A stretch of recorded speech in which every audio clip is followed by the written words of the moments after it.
So do you want to narrate or do I go? Like alternate. You you narrate since you're playing as Sam. Oh yeah, okay, yeah. Oh yeah. It's a long story, but one you've never heard before. This story is about a place that dwells on a mountain, a place where bad things happen. You may think you know about the bad things. You may decide you have it all figured out, but you don't. Because the truth is worse than monsters or men. At first, I was upset when they told me we were moving to some little town out in the Ozarks. I remember staring at my dinner plate while listening to my sister throw a temper tantrum unbefitting of a 14-year-old honor student. She cried, she pleaded, and then she cursed on my parents. She threw a bowl at my dad and told him it was all his fault. Mom told Whitney to calm down, but she stormed off, slamming every door in the house on the way to her room. I secretly blamed my dad as well. I'd heard the whispers too. My dad had done something wrong, something bad, and the sheriff's department had reassigned him to some little out of the way county to save face. My parents didn't want me to know that, but I did. So already the dad's like sus, he's fucking suspicious over here. Yeah, he did something that was not bueno. So now he was just like what sent somewhere else Yeah, so he sent could out. save his image. Oh yeah, it doesn't even say that, but it probably yeah, just to save his image. So he must be like Just really out of the popular. way county to save face. Oh yeah, damn. So he must be like really good Yeah. if he's even a sheriff. Okay. I was 9, so it didn't take me too long to warm the idea of a change. It was like an adventure. New house, new school, new friends. Whitney, of course, felt the opposite. Moving to a new school at her age is hard. Moving away from her new boyfriend, however, was even harder. While the rest of us packed up our things and said our goodbyes, Whitney sulked and cried and threatened to run away from home. About a month later, when we pulled up to our new house in Drisking, Missouri, she was sitting right next to me, texting viciously on her phone. So, like, what's a teenage girl gonna do against her dad, Not much, obviously. Yeah, that's true.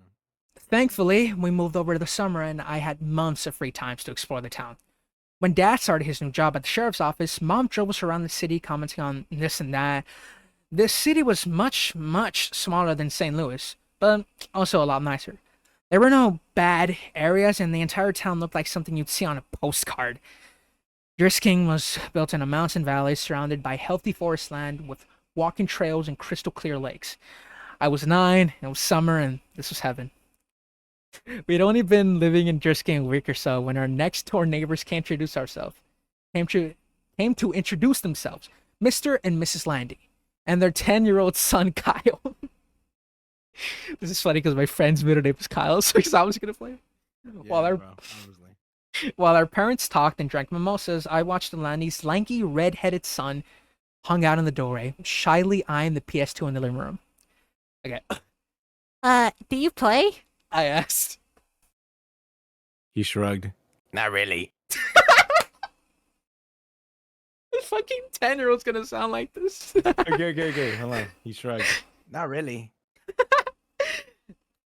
Do you wanna? I just got Tekken 4. Um, Kyle glanced at his mom, who had just been handed her third mimosa. Yeah, sure. And that afternoon, with the ease and simplicity of our age, Kyle and I, of course, became best friends. We spent the cool summer mornings outside exploring the Ozarks and the hot afternoons in my living room playing the PS2. He introduced me to the only other kid in the neighborhood our age, a skinny, quiet girl named Kimber DeStaro. She was shy but friendly and always up for anything. Kimber kept up with us so well that she quickly became the third wheel on our tricycle.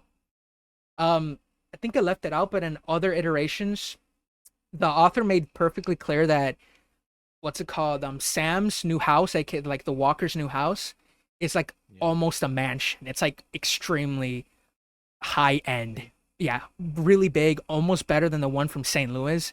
So yeah, your thing about him like keeping like power and saving image is like really good. Cause like the dude moved into like practically a mini mansion, just barely moving in. Okay. My dad at work all the time, my mom consumed with her new friendships, and my sister locked in her room all day. The summer was ours to take, and take it we did. I and Kimber showed me where all the best hiking trails were, which lakes were the best and, most accessible by bike, and where the best stores were in town. By the time the first day of school were around in September, I knew I was home. On the last Saturday before school started, Kyle and Kimber told me they were going to take me somewhere special. Somewhere we hadn't been yet. The Triple Tree. What's a triple tree? I asked. A totally awesome, totally huge treehouse out in the woods. Kyle said excitedly. Whatever, Kyle. Come on, you guys. If there was a freaking treehouse, you would have showed it to me already. Nuh-uh, we wouldn't have. Kyle shook his head. It's a ceremony for the first timers and everything. Oh yeah, I guess I'll play Kimber too. Kimber nodded eagerly in agreement, her dark orange curls bouncing off of her tiny shoulders. Yep, it's true, Sam. If you enter the treehouse without the proper ceremony, you'll disappear and then you'll die. Okay. My face fell. Now I knew they were making fun of me. That's a lie, you guys. You guys are lying to me. No, we're not. Kimber insisted. We'll show you. We have to get the knife for the ceremony. We'll go. Is Kyle going through puberty? Yeah, I don't know what happened. Hold on. I need a bit of water. Oh yeah, bro. Yeah, we'll show you. We have to get a knife for the ceremony and we'll go. What? Why do you need a knife? Is it a blood ceremony? I whispered. No way. No way, Kimber promised. You just say some words and carve your name into the triple tree. Yep.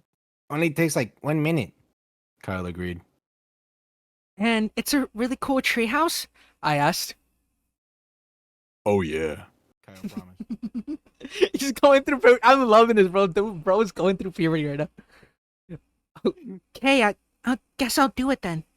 Kyle insisted on using the same knife he used during his own ceremony. But we paid a price to get it. Mrs. Landy just happened to be home with her youngest son, Parker, and despite Kyle's many, many objections, his mother insisted he take his 6-year-old brother with him. Mom, we're going to the treehouse. It's only for older kids. Parker can't go. I don't care if you're going to see an Exorcist movie marathon. You're taking your brother with you. I need a break, Kyle. Can't you understand that?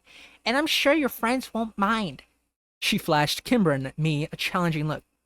Right? No, not at all. Kimber said, and I nodded in agreement. Kyle made a loud, dramatic sigh and called his brother. Parker, put your shoes on. We're leaving now. I'd met the youngest Landy several times before and found that he was as unlike his older brother in looks as in disposition. Where Kyle was a wild, excitable fireball with hair to match, I found Parker to be an anxious, fidgety boy with small eyes and dark brown hair. We got on our bikes and made our ways to a lesser-known hiking trail a few miles away. I'd asked before where the trail led, when we'd ridden across it several weeks before, and Kyle had given me the most underwhelming answer of nowhere interesting. We pulled up to the trail ahead and leaned our bikes against the wooden sign post which read West Rim Prescott Ore Trail. Why are so many trails around here named Prescott? I asked. Is this Prescott Mountain or something? Kimber laughed. No, dummy. It's because of the Prescotts. You know, the family that lives up in the mansion up on Fairmount. Mr. Prescott and his son Jimmy own like half the business in town. More than half. Kyle agreed. Which ones? Does he own the GameStop? The only store in Drisking I really cared about. I don't know about that one.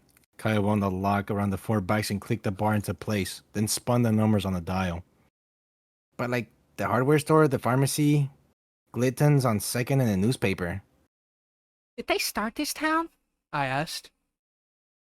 Nah, mining started the town. I think they... I want to go home. Parker had been so quiet, I completely forgot he was there. You can't go home, Kyle rolled his eyes. Mom said I had to bring you. Now come on. It's only like a 2-mile walk. I want to take my bike, Parker answered. Too bad we're going off trail. I don't want to go. I'll stay with the bike. Wait, that's perfect. Keep the list for Parker. Don't be such a wussy. I'm not. Kyle, be nice. Kimber hissed. He's only 5. I'm sick. Parker objected. Parker objected. I'm sorry, 6. You're 6. Kimber smiled at him. All right, fine. He can hold your hand if he wants, but he's coming. Kyle turned and started up the trail. Parker's face fell into an undignified frown, but when the charming Kimber stuck her hand out and wiggled her fingers at him, he took it. Kyle was right. It wasn't a long walk, only a half-mile down the trail and then another half-mile hike on a well-tread path up the mountain. It was a steep climb, though, and by the time we got to the treehouse, I was winded. What do you think? Kyle asked excitedly. I studied the tree as I caught my breath. It's pretty awesome. I smiled, and it was. They hadn't lied. The treehouse was the biggest I'd ever seen. It had multiple rooms, and there were actual curtains in the windows. A sign above the door said, Ambercut Fort, and a rope ladder hung below the threshold, missing several planks. I'm going up first, yelled Parker. But Kimber cut his arm. You have to do the ceremony first or you'll disappear, She reminded him. That'd be fine with me, Kyle grumbled. I was eager to get into the fort myself. Give me the knife, I had on my hand. Kyle smiled and dug the switchblade out of his pocket. There's some space in the back to carve your name. I opened up the knife, walked around the tree looking for an empty spot. There were so many names on the tree that I had to crunch down and look near the bottom since I couldn't reach any higher. I spotted both Kyle and Kimber's carving on the tree, and I finally found a spot I liked near the ladder. I bit my tongue and carved Sam W. into a blank piece of bark underneath someone named Paul S. Parker went next, but had so much trouble with the knife that Kyle had to do it for him. All right, let's go. I ran over to the top ladder, rope ladder. Wait, Kyle yelled. You have to say the words first. Oh, yeah? Okay, what are they? Kimber sang them out. Underneath the triple tree, there is a man who waits for me. And should I go or should I stay, my fate's the same either way. That's creepy, I said. What does it mean? Kimber shrugged. No one knows anymore, it's just tradition. Okay, can you say it one more time, slower? Once Parker and I had recited the poem, we were ready to go. I climbed the rope ladder first and took stock of my new surroundings. The treehouse was more or less empty. Just a dirty rug here and there and some trash. Old soda cans, beer cans, and fast food wrappers. I went room to room, 4 in total, and found nothing of real interest until the last one. An old mattress lay in the corner and piles of musty, ripped clothing scattered the floor. Did a hobo live here? I asked. Nah, this room has been like this for as I can remember, Kyle said from the doorway behind me. Smells gross, I said. Kimber walked up the threshold but refused to go any further. It's not the smell that freaks me out. It's that. She pointed up to the ceiling and raised my eyes to read what was written there. Road to the gates of hell, mile marker 1. What does it mean? I asked. It's just other kids being dicks, Kyle said. Come on, I'll show you the best part of the treehouse. We walked back into the first room and Parker looked up at us and smiled, pointing down to what he'd clumsily carved into the wooden floor. Fart, Kyle read. That's hilarious, Parker. He rolled his eyes, but his little brother didn't pick up on the sarcasm and smiled proudly. Kimber sat down on the floor next to Parker, and I sat on his other side. Kyle took the knife from his brother and then walked across the room and wedged the blade between the 2 planks of the wooded wall. He pushed, and the board gave, opening up a small secret compartment in the wall. Kyle took something out and pushed the plank back in until it was flush with the others. Check it out. Turned around and proudly held up 2 cans of Miller Lite beer. Whoa, I said. Ew, warm beer? That's gross. How did you even know it was there? Kimber asked. Bill Saunders told me. Are we gonna drink it? I asked. Hell yeah, we're gonna drink it. Kyle came and sat down in our circle, popped open the first beer and offered it to Kimber. She eyed it like he was trying to hand her a dirty diaper. Come on, Kimmy. Don't call me that. She yelled at him and then reluctantly took the open beer. She smelled it and made a face, then pinched her nose and took a small swig. Kimber shuddered. That was even grosser than I imagined. I don't want any. I'll kill Mom. Parker said quickly as the beer passed in front of him to me. Good, because you ain't getting any, Kyle promised. And you won't tell Mom shit. I put on my best poker face and took a long, deep swallow of the warm beer before I had the chance to smell it. It was a poor decision, and when I retched, the foul yellow liquid went all over my shirt. Oh man, now I'm gonna smell like beer. We spent the next hour and a half drinking the 2 cans of Miller Lite, and after a while, the taste grew more tolerable. I couldn't tell if I was becoming a man or actually getting drunk. I hoped it was the former. When the last drop of the last beer was consumed, we spent the 20 minutes trying to determine if we were drunk. Kyle assured us that he was wasted while Kimber wasn't sure. I didn't think I was, but I failed all our drug tests. But, I wonder what kind of drug test they even had. I mean, yeah, what have they been doing? Like, say the alphabet backwards? I can't even do that while sober. Right. Literally. Kimber was in the middle of reciting the alphabet backward. Did you read ahead or did you already know that? I didn't even read this part. I wasn't paying attention. So I was like, I don't know. It's probably a thing. Brother, you called that good fucking damn. I swear, I didn't read this. I didn't Right. read that part. Alright, Kimber was in the middle of reciting the alphabet backwards when a loud metallic grinding suddenly pierced the calm mountain air like a gunshot. Kimber stopped talking and we spent a few minutes staring at each other, waiting for the noise to end. Parker curled into Kimber and put his hand over his ears. And after what seemed like 10 whole minutes, the sound ended as suddenly as it began. What's that? I asked, and Parker mumbled something into Kimber's sweatshirt. Do you guys know? I tried again. Kimber sat at her feet as she crossed and uncrossed them. Well? It's nothing, Kyle answered finally. We hear it sometimes in town. It's not a big deal. It's just louder up here. But what's making that sound? Borrasca. Kimber whispered without taking her eyes off her feet. She said the thing! She said it! This dude. Who's that? I asked. Not who. Where? Kyle answered. It's a place. Another town? No, it's just a place in the woods. Oh. Bad things happen there. Kimber said, more to herself than me. Like what? Bad things, Kimber repeated. Yeah, don't ever try to find it, dude, Kyle said behind me. Or bad things will happen to you too. Like what bad things? I turned around, Kyle shrugged, and Kimber stood up and walked over to the next rope ladder. We'd better go. I have to get home to my mom, she said. All right, so like, is Borrasca like a place deeper into the forest? Probably, man. I mean, it is called Borrasca, so it's definitely gonna be like a big part of the story. Just keep reading, little bro. We climbed down the ladder one by one and then started the walk back to the trail, head in an unfamiliar silence. I was dying of curiosity about Borrasca, but couldn't decide if and what to ask about it. So, who lives there? Where? Kyle asked. Borrasca. The skinned men, Parker answered. That's more lore. The skinned men, bro. Skinned men. Okay. Kyle laughed. Only babies believe that. Like men who are skinned? Like their skin is gone? I asked excitedly. Yeah, that's what some kids say. Most of us stop believing in that, though, when we turn double digits, Kyle said.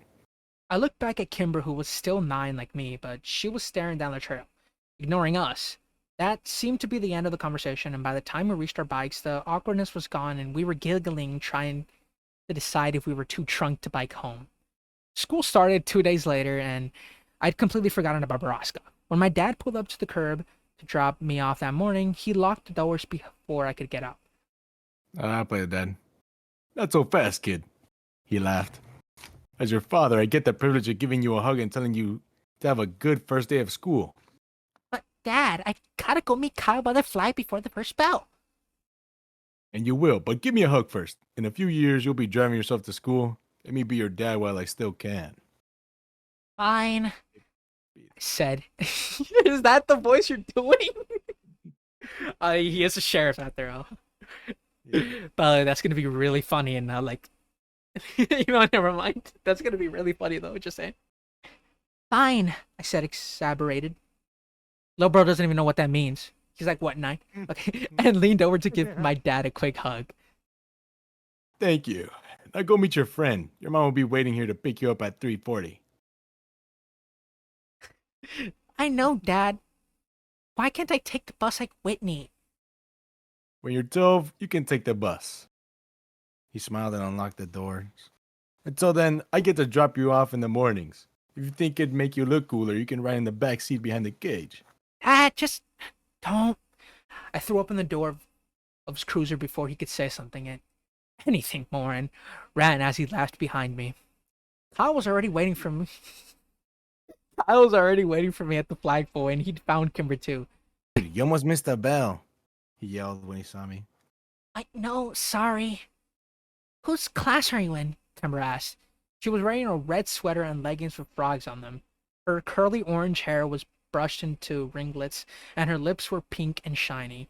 She'd never looked prettier, and I was surprised to realize I'd never really seen Kimber as a girl. Mr. Diamonds. Me too, She said cheerfully. Lucky, Kyle scoffed. I'm in Miss Tverdy's. Only 2 fourth-grade teachers, a crappy one. I think it's Taverdi, by the way, just for like. Kimber grimaced. Grimaced. Yeah, my mom. From like a year ago. And this was 9 years ago. Kimber grimaced. Yeah, my mom had her when she was a kid. What's wrong with her? What did she say? Just that she's strict and gives out homework on the weekends. On the weekends? Fuck! This is a new guy. I guess I'll. Excuse me, Mr. Landy. I immediately recognized the tall man that had suddenly appeared behind the white-faced Kyle. I'm so sorry, sir. I meant, dang. Kimber giggled. I'm sure you did, he nodded. Hi, Sheriff Cleary. Even though I only met him a few times, I liked my dad's boss and he liked me. Oh, so there's 2 sheriffs, okay. Well, hello, Sammy. Are you excited for your first day? Sheriff Clary crossed his arms in front of him and widened his stance imposingly, but gave me a wide smile. Yes, sir, I said, and then added lamely, What are you doing here? I'm giving a presentation to the 5th and 6th graders about safety when walking to and from school. Yeah, he gives it every year. Kyle muttered.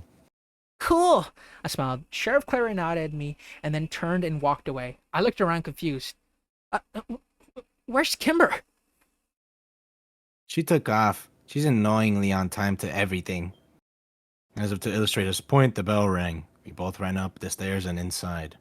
I walked into class and saw that Kimber had saved me a spot next to her at the back.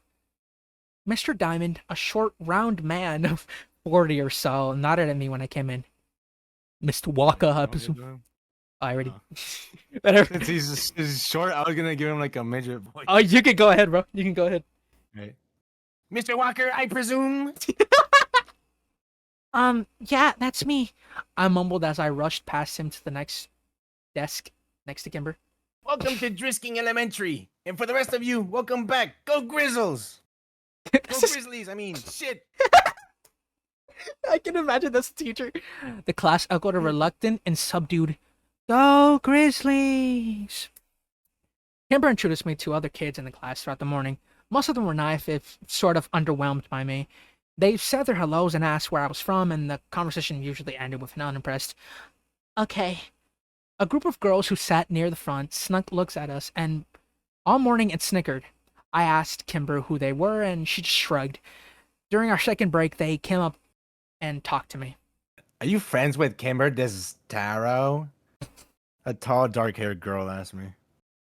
Yeah. I answered and looked over at Kimber. She was watching me with worried eyes. Are you related to her? No.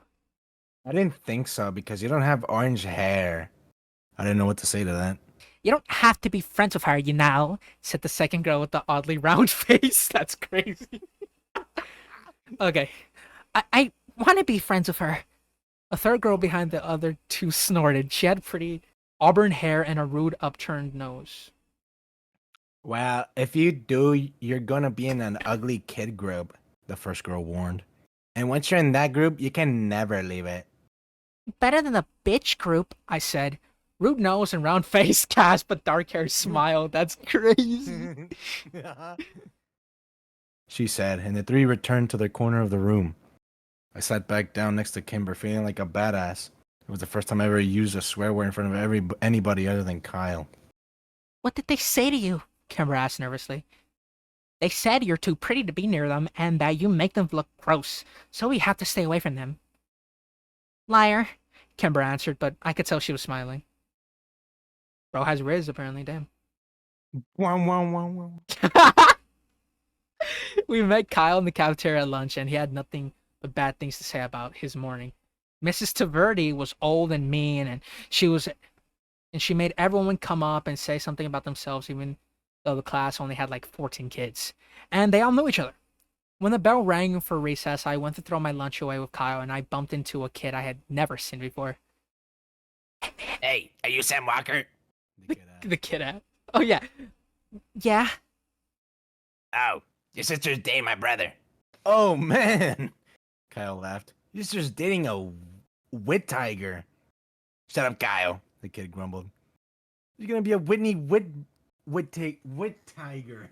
I'm pretty sure it's Whittaker. This is what I'm talking about. Like, Tiger. Oh, okay. she has like a newer script, but it was made for the podcast that they made about this.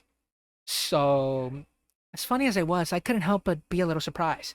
Not that I'd been paying attention, but I only see Whitney out of her room like once over the summer. Where did she meet him? I asked the Whittaker kid. I don't know. Probably at his job. His job where? He works at Drisking Water. It didn't make any sense to me, but I shrugged it off. I did remember my mom giving Winnie some menial tasks like getting the car wash and setting up some utilities to get her out of the house. Maybe she met him once and they started dating over text. Teenagers were weird. So, she already moved on from her boyfriend from like the rest of the school week followed much like the first. We were well into the first month when I heard someone mention the skinned men again. We were out on the playground and Kyle and I were trying to start a fire with 2 large wood chips. This literally reminds me of us for some reason, like fucking trying to start a fire. Oh yeah, that's something we definitely would try to do. I just given myself a splinter when the distant sound of metal grinding on metal flooded over the playground, silencing every one of us. Borrasca, I said in awe. Yep, said Phil Saunders. The skinned men kill again. Wait, he's fucking 9. Why does he? You sound like an old dude. You know what? Fuck it. This 9-year-old sounded like an old dude. Yep, said Phil Saunders. The skinned men kill again. Hey, Kyle said only babies believe in skinned men. I threw an accusatory look at Kyle. They do. Phil is just stupid. I'm not. That's the no. She's seen them. Phil scanned the playground and then yelled at a blonde girl talking to Rude Nose. Hey, Danielle, come here. The blonde girl rolled her eyes, but came skipping over anyway. You can voice her. What do you want? I told you Kayla doesn't like you, Philip. No, tell him about the skin, May. Phil gestured to the air around us, which was filled with the metallic scraping coming down from the mountains. You tell them. Nah, you saw them, so you tell. I didn't see them. Paige saw them. Oh, Phil said, and an uncomfortable silence descended. You guys are weird, Danielle said before flipping her hair in our faces and leaving.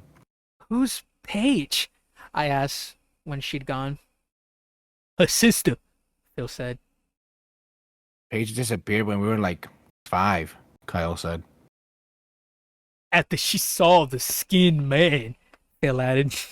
The sound from the mountains abruptly ended and the subdued atmosphere of the playground disappeared with it. When the bell rang, Kyle lined up in his class line, and since Phil was in my class, I made sure I was behind him. The teachers began to count us off. Hey, what else do you know about Borrasca? I whispered to him. My brother said that's what people go to when they disappear. To Borrasca. Alright, so we're getting some exposition for Borrasca now. Okay. What happens to them there? Bad things, he said, and then shushed me when I asked him what that meant. The year dragged on, and it wasn't until Christmas break that I heard the machine of Borrasca again. It was December, and there was a thick blanket of snow on the ground, which only served to amplify the noise from the mountain. I sat in my room listening to it for a few minutes, trying to decide what was happening in the place that had bad things. I saw my dad's cruiser pull up out the window and went downstairs to greet him. As I passed my sister's door, I heard her giggling in that annoying teenage girl way, and I cringed. I hoped Kimber never got like that. Dad!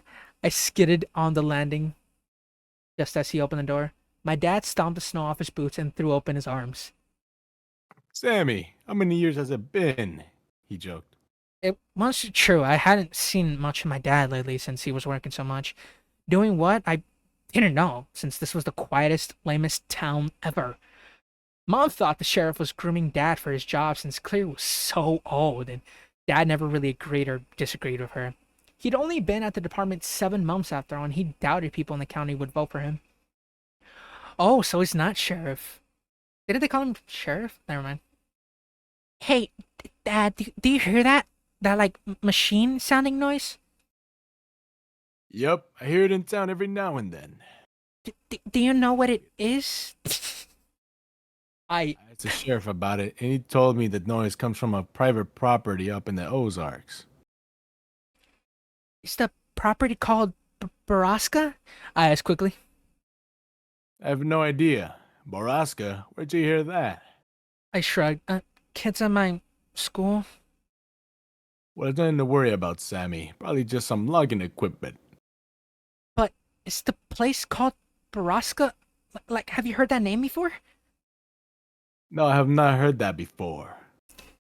Dad pulled his boots off and shrugged off his coat, looking toward the kitchen. I could tell I was losing him. Have you ever heard of the Skinned Men? I said quickly. Good men. Good gosh, Sam. Is your sister telling you these stories? No, but he wasn't listening to me anymore. Whitney! He yelled up the stairs. No, Dad, Whitney doesn't even talk to me, I repeated. I heard a door creak open upstairs, and Whitney peered over the railing, phone in hand and an annoyed look on her face. I just get your brother, Dad Yeah. demanded. Dad, no, I said again. Whitney shot me a betrayed look. Seriously? As if I'd waste my time. You were telling him stories about skinned men? No, Dad, I told you, I heard it at school, I said. Whitney gestured to me as if to say, see? Well, you guys need to start getting along. Your family, for Christ's sake. When he rolled her eyes, and when Dad walked into the kitchen, she stuck her tongue out at me. Isn't she like 15? Yeah, what? I mean, this is like, oh, this probably is, something kids would do. La, la, Gen la, Z is la. like us now. True. Real mature, Whitney! I yelled up at her, but she was already gone. I'll tell Dad about your boyfriend. Christmas came and went with surprisingly smoothness at our house. Whitney and I got everything we'd had on our list, which was a first for us, honestly. The town may be smaller, but Dad's paychecks were clearly better. So yeah, like I said, this dude gets like sent from another town to this like tiny like town, but Yeah. he like immediately starts getting groomed for like sheriff, and then he's getting paid a bunch. He lives in like an essentially like a mini mansion. Yeah, mini mansion. The dude is like rolling in dope right now. Like, What is he doing if there's literally nothing to do, if it's a small ass town? yeah, dude, that's like it has something to do with the skinned men. Ooh. This is all. I wore my new Rams parka on the first day back to school after Christmas break. Kyle fawned over it, and Kimber showed off the blue pearl necklace her mom had gotten her for Christmas. Kyle and I feigned interest, but did it poorly. Kimber knew, but just seemed happy we cared enough to fake it. Which is probably like, oh my god, that's so cool. That is so awesome. Anyways, I gotta go. I think Mrs. Taverni's calling. As we said goodbye to Kyle for the morning, Kimber was suddenly slammed from the side. Fuck. Kyle caught her before she fell, and I spun around angrily to see a dark-haired girl whose name I'd learned was Phoebe Dranger, laughing and walking away from us with round-faced girl. You're bad people who make poor life choices, Kyle yelled at them. When I'm your boss someday, I'll make you clean bathrooms. Yeah, and if Kyle's your boss, you know you messed up, I added. Kyle and I high-fived and turned to Kimber, but she wasn't sharing in our victory. She was trying to hide the tears on her face. He literally insulted Kyle, and Kyle's like, yeah, bro. Don't sweat those girls, Kimber. Nobody likes them. People are just nice to them because they're related to the Prescotts. Kyle tried to give her an awkward pat on the back, but Kimber turned away from him and ran in the opposite direction. I hate those girls. Like, I really hate them, I said. I know, they're bitches, Kyle answered, nothing last word as he looked over his shoulder for any lurking adults. Because he got caught by Clear the first time. Yeah, he's like, I know, He looks around, they're bitches. Well, I better get to class and make sure they don't try and talk to her again. There's an assembly this morning. No class until after lunch. Seriously? That's awesome! We have to sit by class? Not usually, but we better get there quick so we can get seats at the back, Kyle said as we started walking. What's the assembly for? I asked. It's either DARE or this History Society presentation. What's there? You know, DARE, as in, don't you dare do drugs or you're grounded until you're dead. Oh, I hope it's the history thing then. We found Kimber already in the auditorium. She had collected herself and saved us both seats at the back of the room. She waved us over just as the puffy, stern Mrs. Taverdi walked onto the stage. Hello, 4th grade students. This morning we have a special presentation for you from the Historic Preservation Society. Drisking. If you have any questions during the course of the lecture, please raise your hand. Mike Wazowski. Now, I'd like to introduce you to Mr. Wyatt Dowding, Mrs. Catherine Scanlon, and of course, Mr. James Prescott. What? Jimmy Prescott and not his dad? That's so weird. Kimber whispered. Dude, Thomas Prescott has done this presentation every year for like 20 years, Kyle said. It's definitely weird. It's not weird. Heard Mike Sutton from behind us. He leaned forward. Tom Prescott went crazy like a year ago. He didn't do this presentation last year when my sister was here either. I don't like Jimmy Prescott. Kimber shook her head. He gives me the heebie-jeebies. His dad is so much nicer. He's like a grandpa. The presentation was slow and boring. Mr. Dowding and Mrs. Scanlon, talked about the first settlers here, the Cherokee and the Trail of Tears. Oh, that goes way back, okay? They talked about Alexander Drisking's discovery of a motherlode of ore in the mountains, and settling here with his family to mine and refine the ore. Then James Prescott took the stage from there to tell the story of his family's early journey to the town, and their role in the revitalization of Drisking itself in the late 50s. The last part was the most interesting of it all, and I found Jimmy Prescott to be emphatically charismatic and entertaining. I was so busy laughing at his jokes and hanging on his every word that by the end of his presentation I realized I'd actually learned quite a bit. So much so that I was interested enough to ask a question, which Kyle warned was committing social suicide. Mr. Prescott scanned the room and answered a few other questions before he finally got me at the back. Yes, you in the back. Mr. Prescott, why did the mines close? Like, what happened? I asked. Very good question, young man. What did you say your name was? Sam Walker. Ah, I believe I met your father the other day at the sheriff's office. Welcome to Driskin. As for your questions, most of the mines were closed in 1951. After a long period of unprofitability, the mountains had simply ran out of iron ore. The mills and refineries were abandoned, and the town suffered for years. The miners and their families moved away, stores went out of business, schools closed, and Driskin became a ghost town. That would have been the end of it if it weren't for stubborn families like mine who refused to leave. We refused to give up the town, and after many, many years of hard work, Driskin became the picturesque little haven in the Ozarks that it is today. I hope that answers your question. I sat back down and Kyle shook his head at me. Bro. The assembly suffered through another 15 minutes of awkward Q&A until Mrs. Taverdi finally cut us loose. We were released into the cafeteria to wait for the lunch lines to open. Cal, Kimber, and I sat in our usual corner. That was so boring, Kyle whined. When are we going to try to figure out that no one cares about Drisking's history? Seriously, I fell asleep like 3 times. Kimber nudged me. Sam seemed to care. I just want to know about the mines. Mines are creepy, that's all. Yeah, but all our mines were blown up. You can't go in them anymore, Kyle said. Blown up? I asked. Kimber nodded. Some kids died after going into the mines, so the city set off some controlled blast to implode the caverns. At least that's what my mom said. They messed up, though, and I heard they blew up the water table or poisoned it or something. What? How do you know that? Kyle asked. Kimber shrugged. I heard my dad talking about it. Did they use C4 or something? Yes. So, like, we all drink the water, so we all have C4 in our bodies. We could explode at any minute? Kyle said excitedly. Do you think that's what happened to all the missing people? I asked him. Just sitting there one day and boom! Yeah, dude. Kyle grabbed my shoulders. That's where the skin men come from. I made the international symbol of mind blown, and we laughed hysterically. I can imagine Beavis and Butthead. God. You guys are dumb, Kimber rolled her eyes, but then she laughed when Kyle fell on the floor pretending he was exploding. I remember thinking in a moment that I was happy here in Drisking, Missouri, with these two people, happier than I'd ever been anywhere else.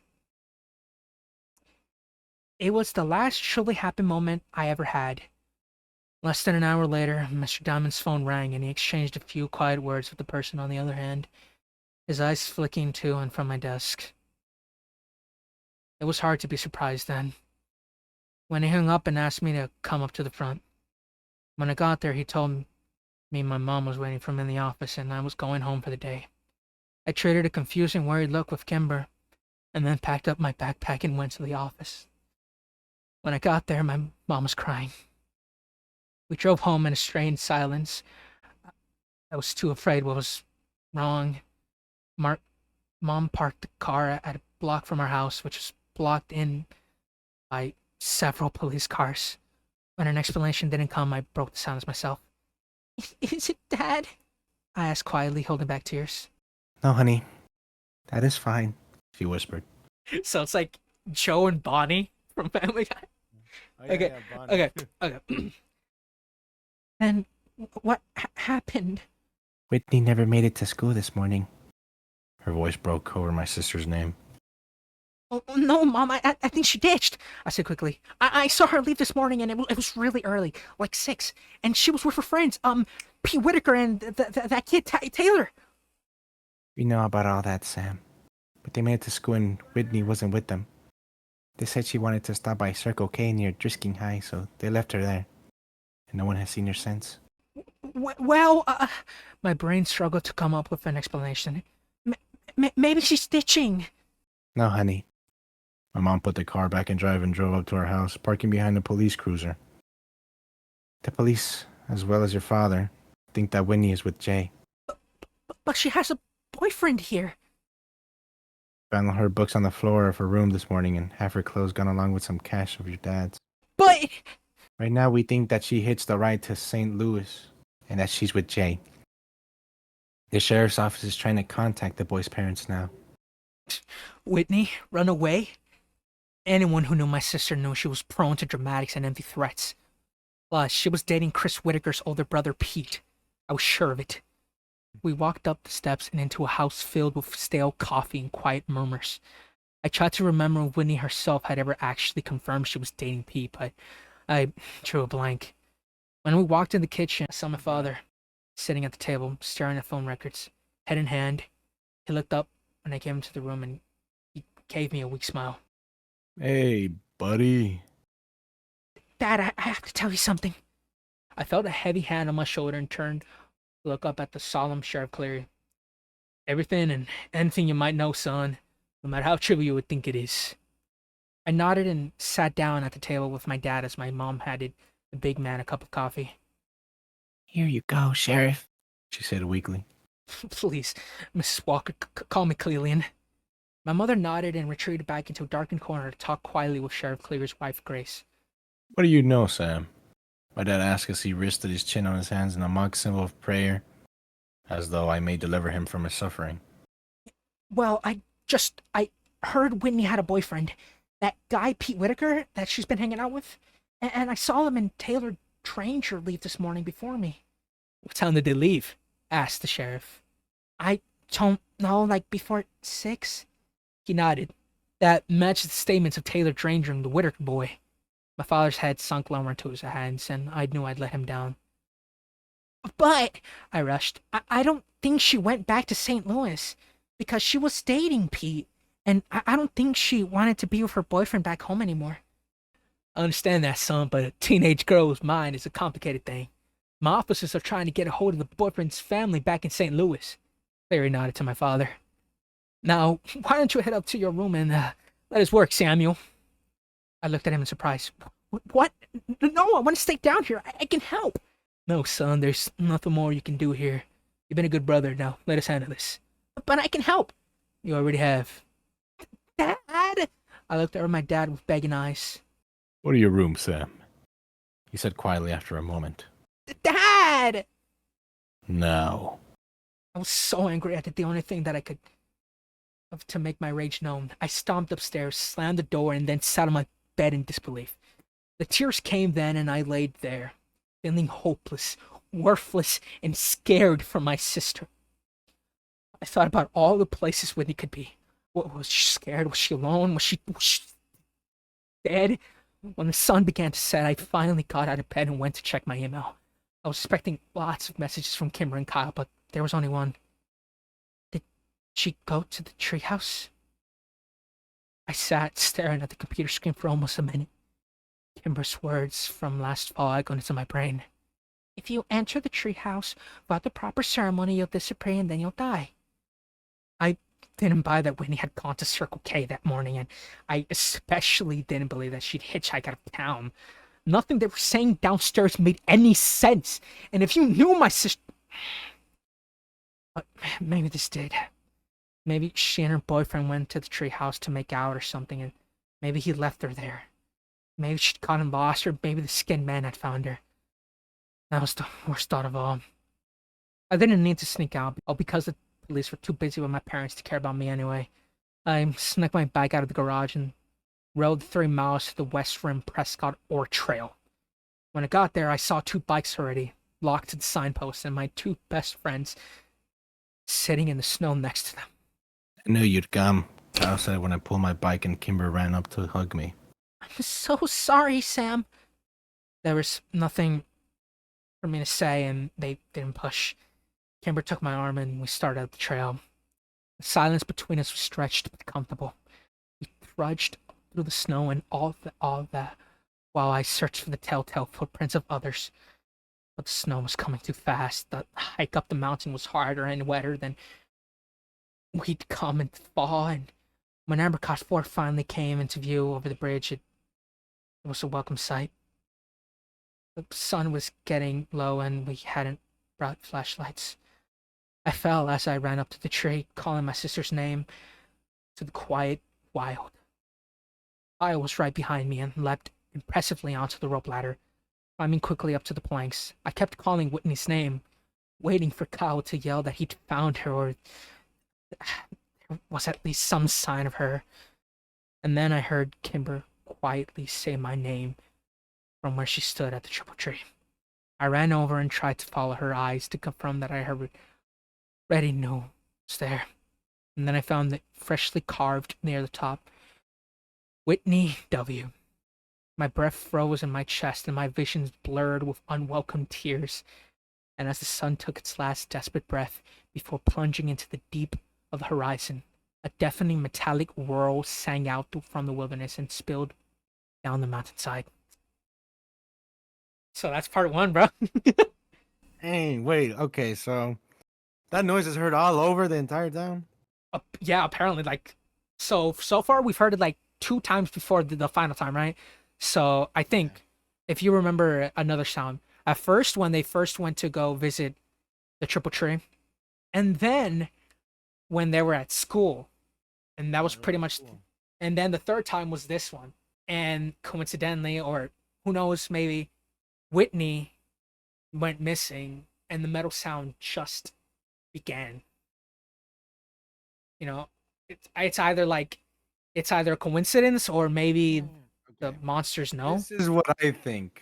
All right, I might go be, ahead, I might be off the rails, or I might just, be go ahead, bro. lunging at something. But I feel like the skin men are an actual thing, and they're missing. Oh shoot, they're missing people, Ooh, and they're like a whole different society that lives somewhere else. oh And shit. that noise is like some kind of like not invitation, but like a celebration that they've gotten a new person, a new skinned man or whatever. That's a Or good woman. guess. No spoilers, but just so you know, later on in the story when they're teenagers, every time that sound is heard, they actually throw Borrasca parties. As a celebration. The teenagers throw a Bruh. celebration, so maybe the skinned man too, bro. You maybe are onto something. Underneath the triple tree, there is a man who waits for me. And should I go or should I stay? My fate's the same either way. Alright. Good morning. The words faded back in the ether and I awoke with a start. Jimmy Prescott was lounging against the wall near the door, an amused yet disapproving look on his face. Shit, sorry, Mr. Prescott, I didn't hear you come in. Oh yeah, just so you know, they're teenagers now. They're like 16, I think. Yeah, so they have like normal voices now. All right. I worked here when I was a kid too. I installed the bell on the door for this very reason. Didn't seem to wake you up though. He laughed. I mumbled another apology and idly straightened a stack of business cards in front of me. Late night? Kinda. Very. I hope you weren't out at the bonfires of all the other age drinkers. No, sir. Yep. Good. Anyway, I'm just here for my lunch. I'll take a Parmesan chicken with avocado on rye. Yes, sir. Happy that the conversation was over, I walked over to the sandwich counter and unwound the twisty tie from the rye bread. So bro's already, getting that bread. No, And I I'm guess- putting the price on the bag. Put the fries in the bag, little bro. And that's basically what Jimmy Prescott said. Oh, yeah. Yeah, I get it. You sleeping. Oh, just put the fries in the bag, little bro. Jimmy Prescott stepped back from the counter and idly studied that picture on the wall. Though he'd seen them 1,000 times before, more of the photos were of the Prescott family, taken over the last century. I'd always thought it odd decor, but then the shop was named after them after all. Is Mia here? Prescott asked as I wrapped up a sandwich. She's in the back? Thought she'd still be in St. Louis. Well, when you're finished, would you mind getting her for me? Shit. Yes, sir. I handed him his sandwich and went to the back to find Mira. She was in the office furiously punching the keys on her accounting calculator. Mira? Jimmy Prescott is out front. He wants to talk to you. She turned and gave me a dubious look. Did he say what about? I shook my head. Okay. She sighed. You can go home for the day, Sam. But, are you sure? I still had 3 hours on the clock. He's the only customer we've had since we opened. Don't worry. I'll pay you for the whole day, kiddo. Thanks, Mira. Good luck, I guess? I gave her a sympathetic shrug and she patted my arm. I didn't know how she did it. Mira was perhaps the most burdened and stressed out woman in all of Drisking, but she never failed to be unbelievably kind. There was a hopelessness about her, a sadness that she hid very well. Oh yeah, also, it's gonna come up really, soon, but yeah, from the last time we ended off, they're now teenagers.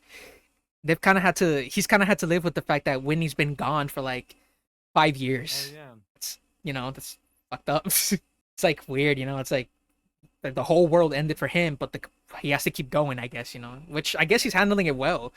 I left the store at the back door so I wouldn't have to see Jimmy Prescott again.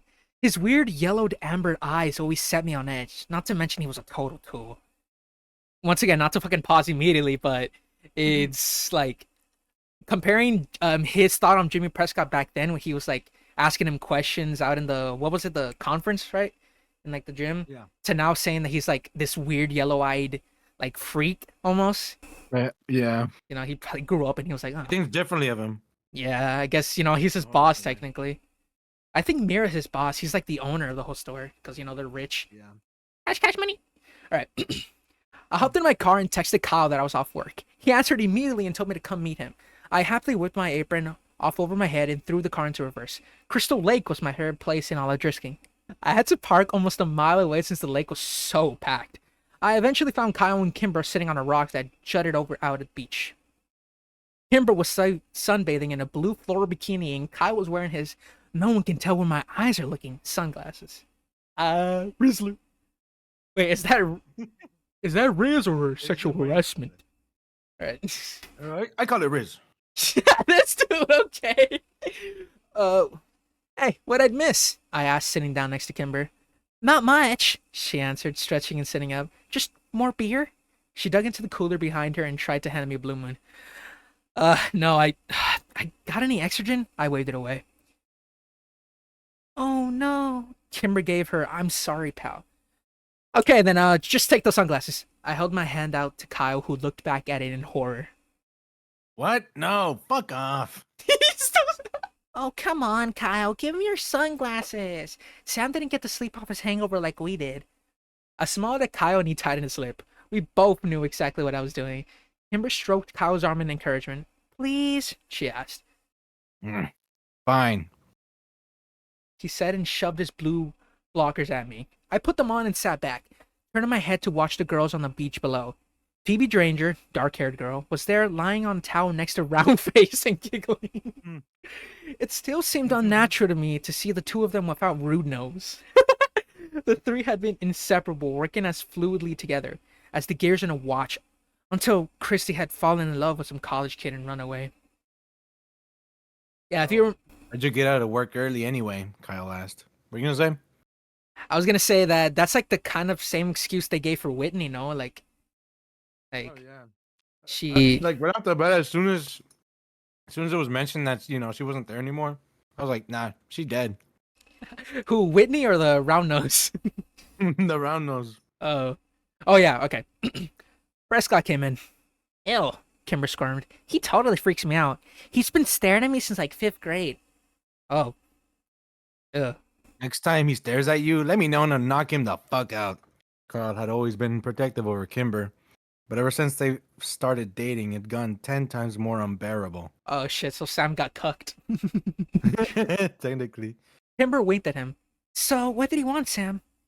He wanted to talk to Mira, probably about the sandwich shop. You mean about how no one goes there and the business should have closed years ago? But it won't because the Prescotts are stubborn in vain? Kyle said. Yeah, probably. I mean, she looked pretty worried. I can count on one hand how many sandwiches we've sold in the past month. Ouch, Kimber grimaced. Yeah, I'm pretty sure she's going to get chewed up. I don't really like that guy. I thought about the squirmy, yellow-eyed freak yelling at sweet little Mira, and it made my fucking blood boil. You should have met his dad, Kyle snorted. He was a piece of work. His, dad? Yeah, Tom Prescott, Kimber said. The family put him in a home a few towns over. Why is he in a home? I heard he got dementia and he was embarrassing the family in public, Kyle said. I heard that too. Kimber brushed her long curls off her shoulders. I always liked Tom Prescott. It was a pretty shitty thing to do. Who plays Phil Saunders again? Is it me or you? Oh no, it's me, right? I made him sound like a fucking adult, like when he was a kid. Do I make him sound more okay? Yeah. Hey kids. We turned into Union to see Phil Saunders come stomping out of the bushes behind us with Mike Sutton following behind. So, this is where the cool people hang out. High above the kingdom on Pride Rock. What's up, Mike? Kyle said, ignoring Phil, whom he disliked ever since Phil had briefly dated Kimber. Phil was either unaware or uninterested in Kyle's feelings. Of course, they may have been because Phil was stone out of his mind of the time, and now was no exception. They sat down next to us and Mike offered me his pipe. Wait, do you play Mike or do I? I think you play Mike, right? Wanna hit this, dude? I did want to hit it, and pretty badly too. I reached up to grab it, but Phil swatted my hand away. Careful, guy. You don't want to get the sheriff's son high. For fuck's sakes, Mike. Mike nodded knowingly and shoved the pipe back in his pocket. I scowled. Really? Sorry, Sammy. Hell, the only reason I'm even smoking around you is because today's my cousin's death anniversary, and I don't give a shit about anything else. Your cousin Hannah? Kimber asked with a sympathetic look. Yep, 5 years she's been gone. All right, so that's like the third person to be gone. Cool.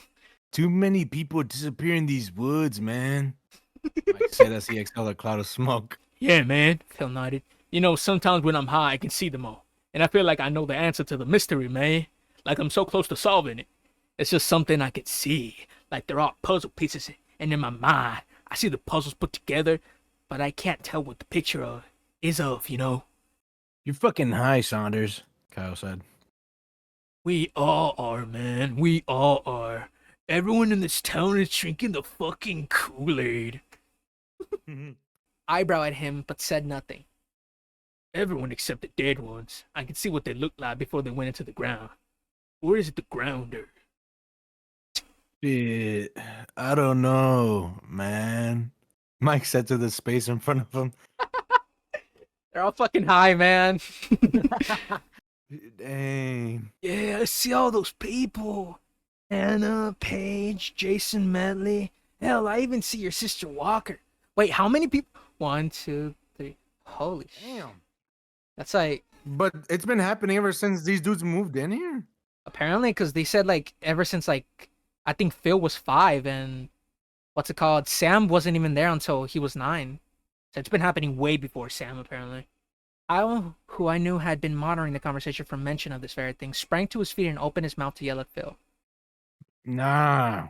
Whitney Walker ran away to St. Louis, remember? Mike said. I saw Kyle and Kimber exchange a quick look as I tried to remain impassive from behind the blue blockers.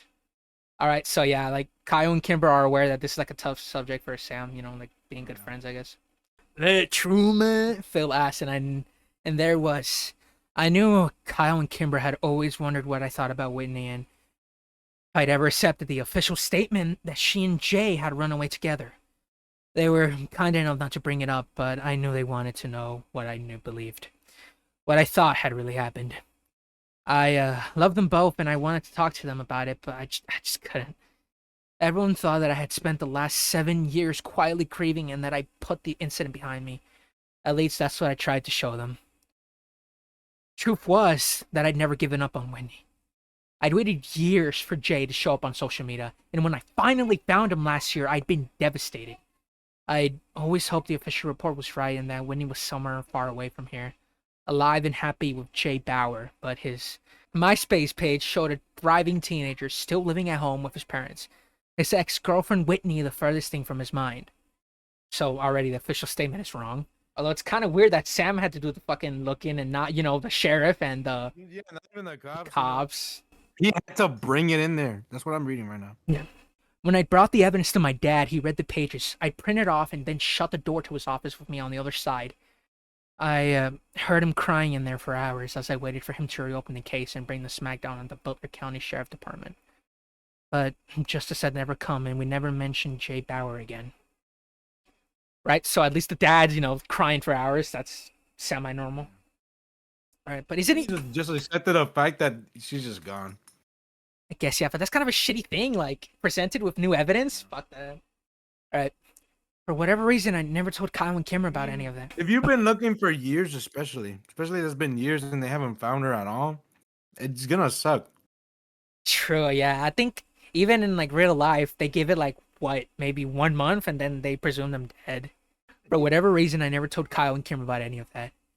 Maybe it was because I was worried they'd blow it off like my dad had, or maybe, and far more likely, I didn't want them to know how obsessed I'd become with the Borrasca and the skinned men. I knew as assuredly as the sun would rise tomorrow that Whitney's death had happened at there, just like all the others who'd gone to the triple tree. I was suddenly very aware of a pair of eyes staring at me. Yeah, it's true. She ran off with this guy, Jay, from her hometown. I answered. That was enough for Kyle. All right, guys, seriously, he's a sheriff's kid. What do you think is gonna happen if he gets caught with weed? Little man is right. Phil, let's bounce. I don't need any more trouble with the cops around here, Mike said. So is Mike Hispanic or what? I guess, I don't know. You know what he sounds? Mike is just a weed guy, bro. He sounds like that What? fucking book from It Takes Two. Oh, I fucking hate that book. I hate that I book. forgot about that bug. Little man is right. Phil, let's bounce. Running need any more trouble with the cops around here, Mike said. Mike is the fucking book. Imagine he's like Phil's little like He's a fuck- he's Phil's little like high vision. All right. Later, Walker. Kimber, little man. Phil stood up, brushed off his pants, and jumped from the boulder onto the sandy beach below. He sprayed sand all over a couple of freshman girls who squealed and called him an unthoughtful ass. Phil tipped his invisible hat to them and said, "Latest," before walking off. Mike followed him down there, and as I watched them make their way down to the beach, I became aware of the conversation going on behind me. "I didn't say I wanted to go, I said I had to go," Kimber said. It's only 2 o'clock and it's Sunday. "I know, but my parents have been fighting a lot lately, and I don't want to leave my mom all alone too long." Thought she was doing better. "A little, but she's still depressed, Kyle." You want to stay over at my place tonight? Kimber's voice dropped into a whisper. I don't think I'm ready for that yet." What? No, wait. That's not what I meant. I'd sleep on the pull-out in the basement, and you would have my room. Very awkward silence. My parents love you, you know. He added. Damn. So they haven't, I guess, done it. She's not ready. To do with that, man. No, that's not what I meant, bro. It's just like, I'd sleep in the basement and you'd sleep in my room. It's just maybe at night I get like, cold and I'd come into my bedroom. But that's not what matters, Kimber. Damn. Exactly. You might wear a pair of handcuffs, but that has nothing to do with anything. Kyle's a freak. Okay. Kimber laughed. "I know, I just want to be there for my mom right now. Thank you, sweetie." And then the absolutely disgusting sound of my best friends kissing. I'll never get used to that. On that note, I'm out of here too. I stood up and gave them both a shaming look. Oh, come on, Sam. Don't be jealous. We'll find you a girlfriend someday, Kyle joked. "I really don't need your help with that," I muttered, glancing down the beach to where Emmeline Adler was sunbathing. "I'll see you guys tomorrow." "Oh, last week of school," Kimber yelled at my retreating back. Thank God. Tomorrow was the last Monday of the school year, and while I should have been thankful my sophomore year was ending, I wasn't. The summer meant no distraction, more time to think, and even more hours of boredom at Prescott Artisan Sandwiches. But I wasn't looking forward to tomorrow for another reason. Besides it being Monday, it was also sophomore ditch day. My dad had caught onto that several weeks ago and warned me to set a good example and go to school that day. Sometimes I really hated being the son of a cop. Kimber and Kyle were sympathetic and had offered to share in my misery. I had of course said yes, much to Kyle's sadness. As I'd expected, my dad was waiting for me when I got home. We shared a brief, strained conversation about our respective days, and then he finally got to it. Remember, Sammy, we're cracking down at Tronicky this year. Want to see you at school tomorrow. Yeah, I got it, Dad. I hope I won't have to write a ticket to Kyle either. I sighed. It's just a tradition. Even the teachers sort of encourage it. On Friday, they said. I don't care what they said, Sam. Besides, the fact that I'm sheriff, I'm also your father, and I want my son in school. Peter. Peter. I laughed and shook my head. What a joke. I can't control what Kyle does. Fair enough, but you can control what you do. I said nothing, and Dad sighed. It's almost over, Sam. Just get over these last 5 days and you can be done with school for a few months. Fine. I walked out of the kitchen, rudely ending the conversation. I climbed the stairs and passed by Whitney's door on the way to my room. The light was on and silence was behind it. I knew my mother was in there. She was always in there, doing God knows what. I walked to my own room, shut the door behind me, and locked it. The next day at school ended up being more embarrassing than anything else. There were a few other people I hadn't skipped, maybe a total of 10 of us, and the looks they shot at me made it clear that my dad was the reason they were there. Kimber, great friend that she was, happily went to her classes like it was a normal day. Kyle attended all of my classes with me. The teacher who had been looking forward to an easy day couldn't have cared less. Just before lunch, an officer came around to all the classrooms and asked for copies of the attendance sheets. Dad really wasn't kidding about cracking down this year. I was going to get shit from people all summer. At lunch, Kyle and I went out to my car to smoke. Usually we were hidden by dozens of large pickup trucks, but today we were out in the open and vulnerable. I moved the car back to a shady corner of the parking lot and Kyle pulled out his bowl. Oh, fuck. Did you text Kimber? I asked him while he hit it. Yep. He said through the tight lips as he let the smoke sit in his lungs and then blew it all over my dashboard. She went home around fourth period. She said her mom called her and she was going home to take care of her. I don't know, man. Does her mom hate you? I asked, taking my turn with the bowl. Yeah, I mean, that's a fairly new development ever since Kimber and I started dating. But I'm pretty sure she's always hated me and I just hit it better before. Now that she's all depressed and whatever, she doesn't give a shit. It was hard to picture literally anyone hating Kyle. Why can't Kimber's dad take care of her? I don't know. I had to pipe again. Yeah, man.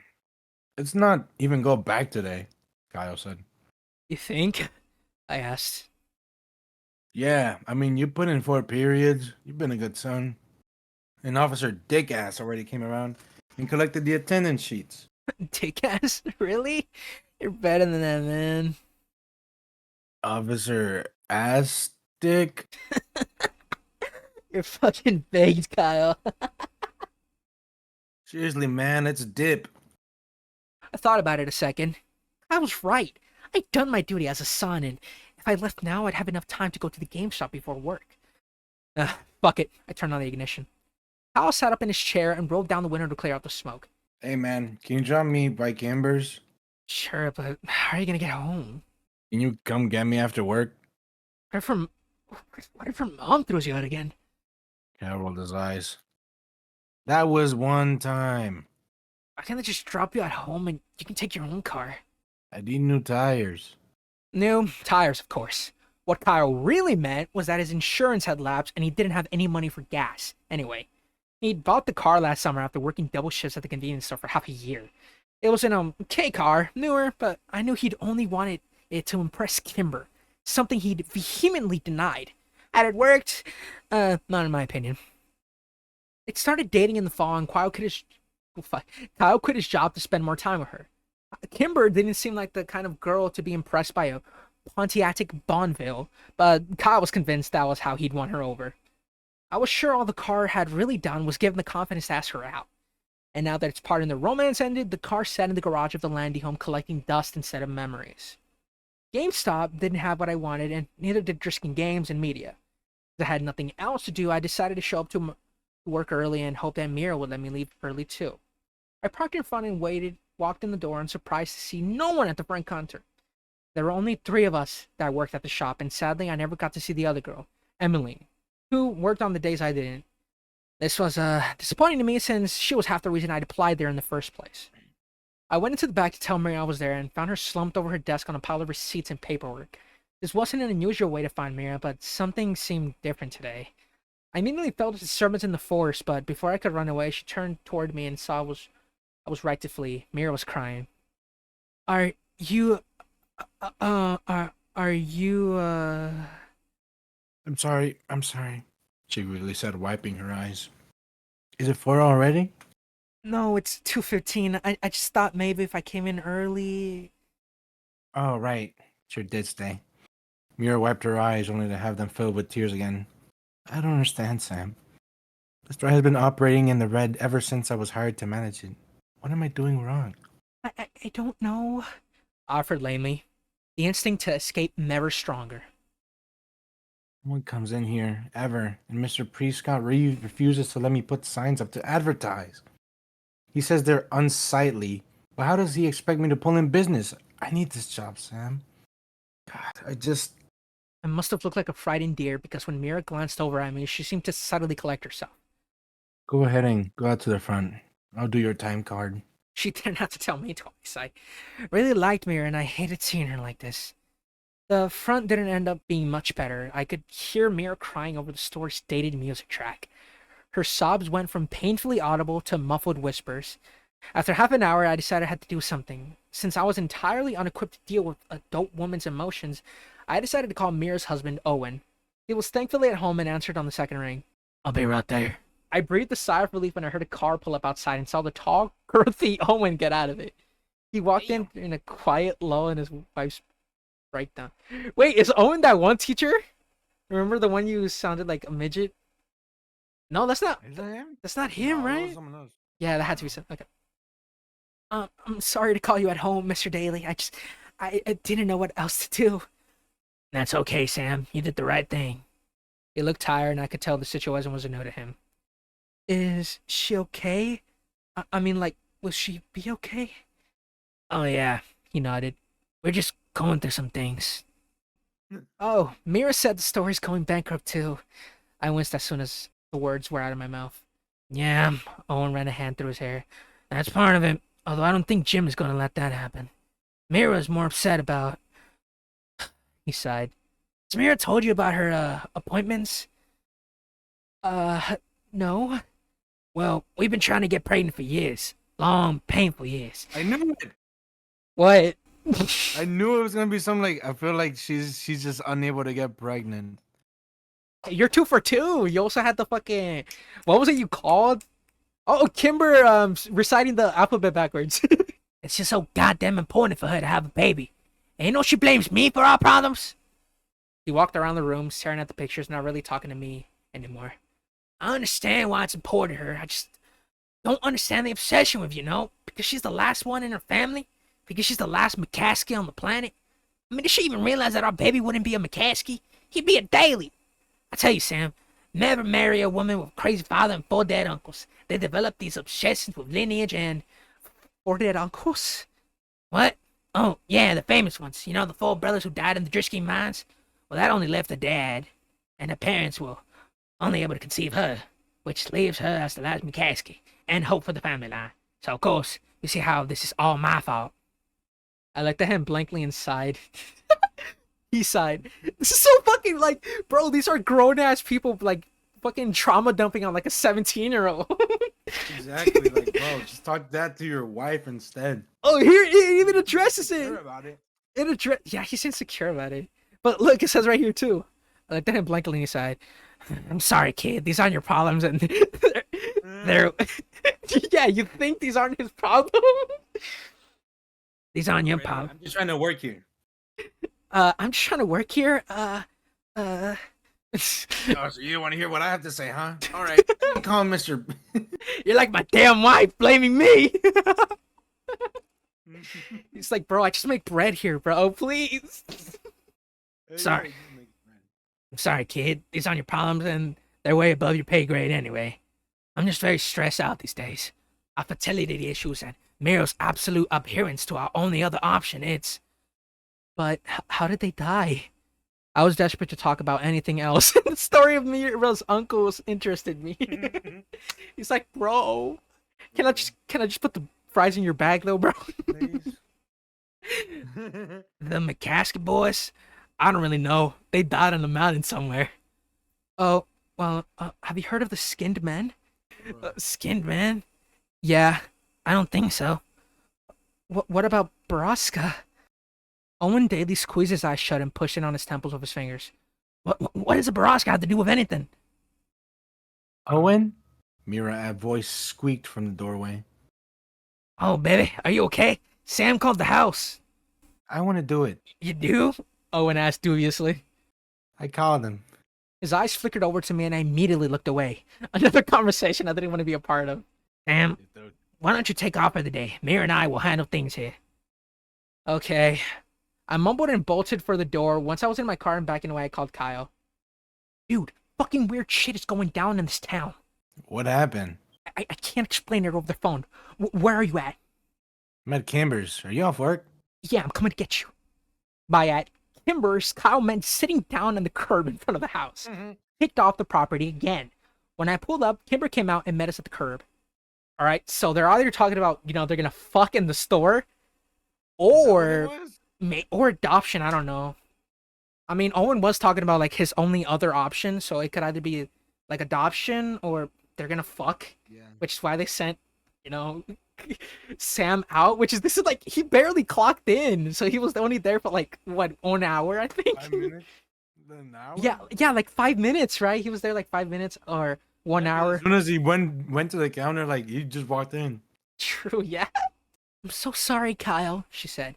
She's really upset today. She wouldn't even let me leave the house to sit with you. It's okay, he said. Don't worry about me. I just want to make sure you and your mom are okay. We're okay, and my dad will be home soon. Text us when he gets home and we'll come get you, I said. Okay. I wish I could. I'm babysitting tonight until 7:30. Maybe after that, sure? I and Kimber hugged goodbye, and then Kimber rushed back to her house as something crashed inside. Oh, shit. Oh no, she's dead. She's dead. She's dead. So what's going on? Kyle asked, taking a drink of warm Dr. Pepper, sitting in my cup holder. You're wearing your apron, you know. Mira had a breakdown, I said, peeling it off. Really? What happened? I told Kyle the full story, giving particular attention to the 4 uncles.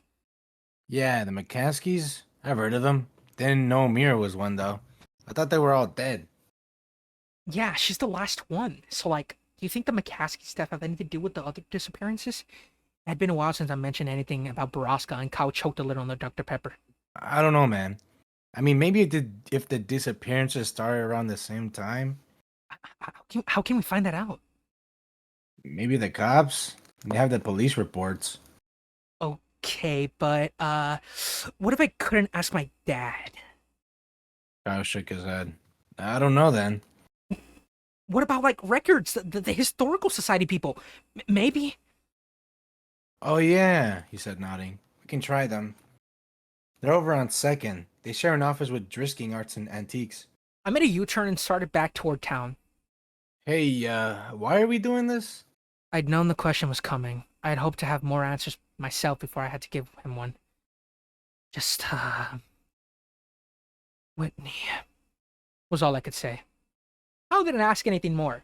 The Historic Preservation Society of Drisking was at the back of the building, and we had to walk through the antiques shop as the owner, Mr. Granger, eyed us warily. At the end of a short hallway, we found a small room with 2 desks pushed together. One was empty, and the other was stacked high with books and folders of loose papers. We could hear someone typing behind the stacks. I cleared my throat. Hello? A small woman popped up from behind the desk. I recognized her as the same woman who had given us the lecture in 5th grade. Hello? How can I help you boys? She asked, walking out to greet us. Yeah, I have a few questions about Drisking's, history, I guess? Oh, great. Is this for an end of the year report? Have a seat, boys. She gestured to the empty chair sitting behind the other desk. I nodded at Kyle and he sat down, looking uneasy. Yeah, it's for an essay we have to write. Hey, I think you gave a lecture to us like 7 years ago at school? Oh, yes. I gave that lecture every year with Mr. Prescott. She smiled. Right, so confirmed 7 years, so like Sam's like 16, Kyle's like 17 now. Yeah. Holy fuck, that means Whitney's been gone for like 7 years. Yeah, it was you and one other guy, too. A bald guy, Kyle said, shifting uncomfortably in the wooden chair. Yes, that was my fiancé, Wyatt Dowding. He passed several years ago. Oh, Kyle said.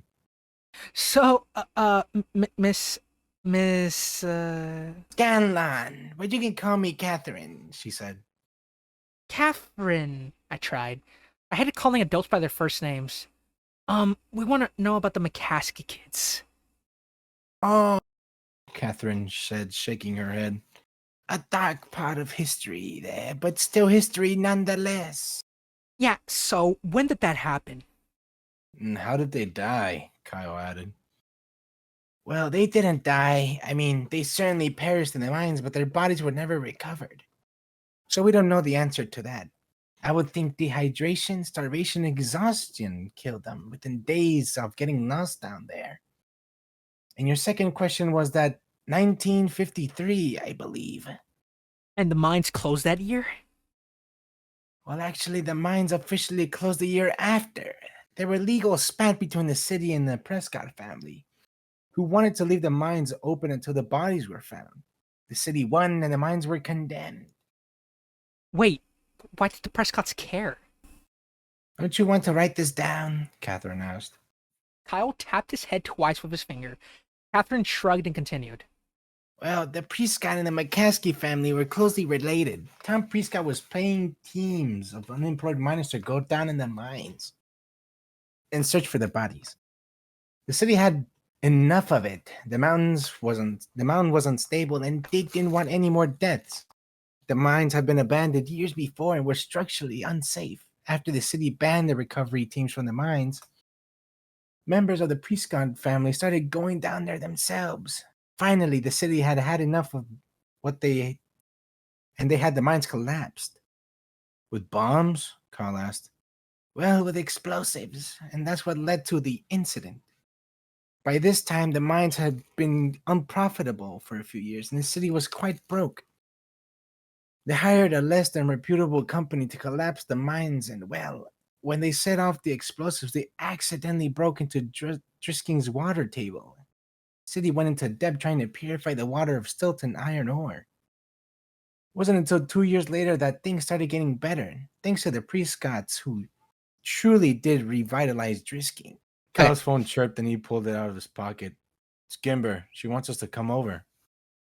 Okay, thanks, Mrs. Scanlon. Catherine. Sure. If you want to have any other questions, feel free to come by. We're almost always open during the day. Oh, or you can email me. She dug into her jacket pocket and pulled out a loose business card. It was creased and had a dusty smudge on it. Thanks. So, what do you think? Kyle asked when we got in the car. I don't know. It's weird, isn't it? I mean, why would the Prescotts give a shit if the town suffers after they refuse to help him, find their family, and were actively working against them? Maybe they forgave and forgot? Kyle shrugged. Does Jimmy Prescott seem like a guy to forgive and forget to you? No. And his dad is even worse. Exactly. Maybe we should... Turn here! Sorry. Kimber's still babysitting and she's over on Amherst. When you pulled up, Kimber was out in the front yard with two young boys who were playing in the driveway. She was holding a sleeping baby and waving to us. We parked in the driveway and she introduced us to the two older kids. They gave us shy hellos and then ran off to continue their game. Once they'd left, we explained everything that had happened to Kimber while she listened and rocked the baby in her arms. Sam is right. That doesn't make sense. But why are we even concerned about something that happened decades ago? Whitney, Kyle said, so I don't have to. A flash of surprise crossed Kimber's face and she walked over to put the baby down in his playpen. Then she walked back and pulled me into one of her famous super comforting, not at all awkward hugs. When she released me, she began to pace around the driveway. Okay, so we think Whitney somehow got involved in all of this.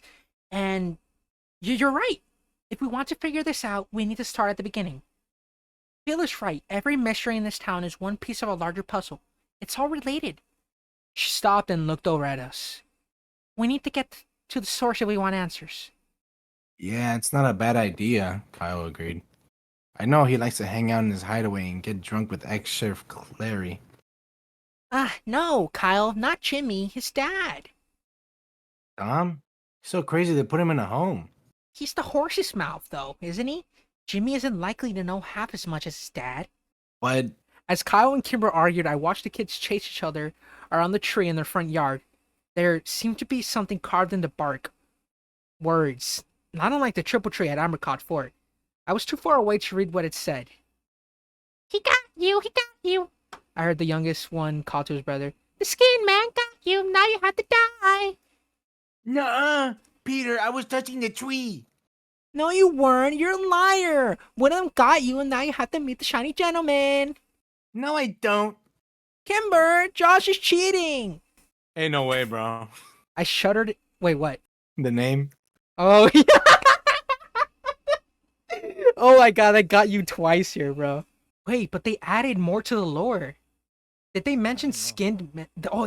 No, yeah, they mentioned skinned men, but the shiny gentleman. Okay, so you see, there's like lore every now and then. I wonder if like the, just a guess here, but I wonder if the skinned men are telling them stories. So, if the skinned men get you, you have to die, and then you have to meet the shiny gentleman.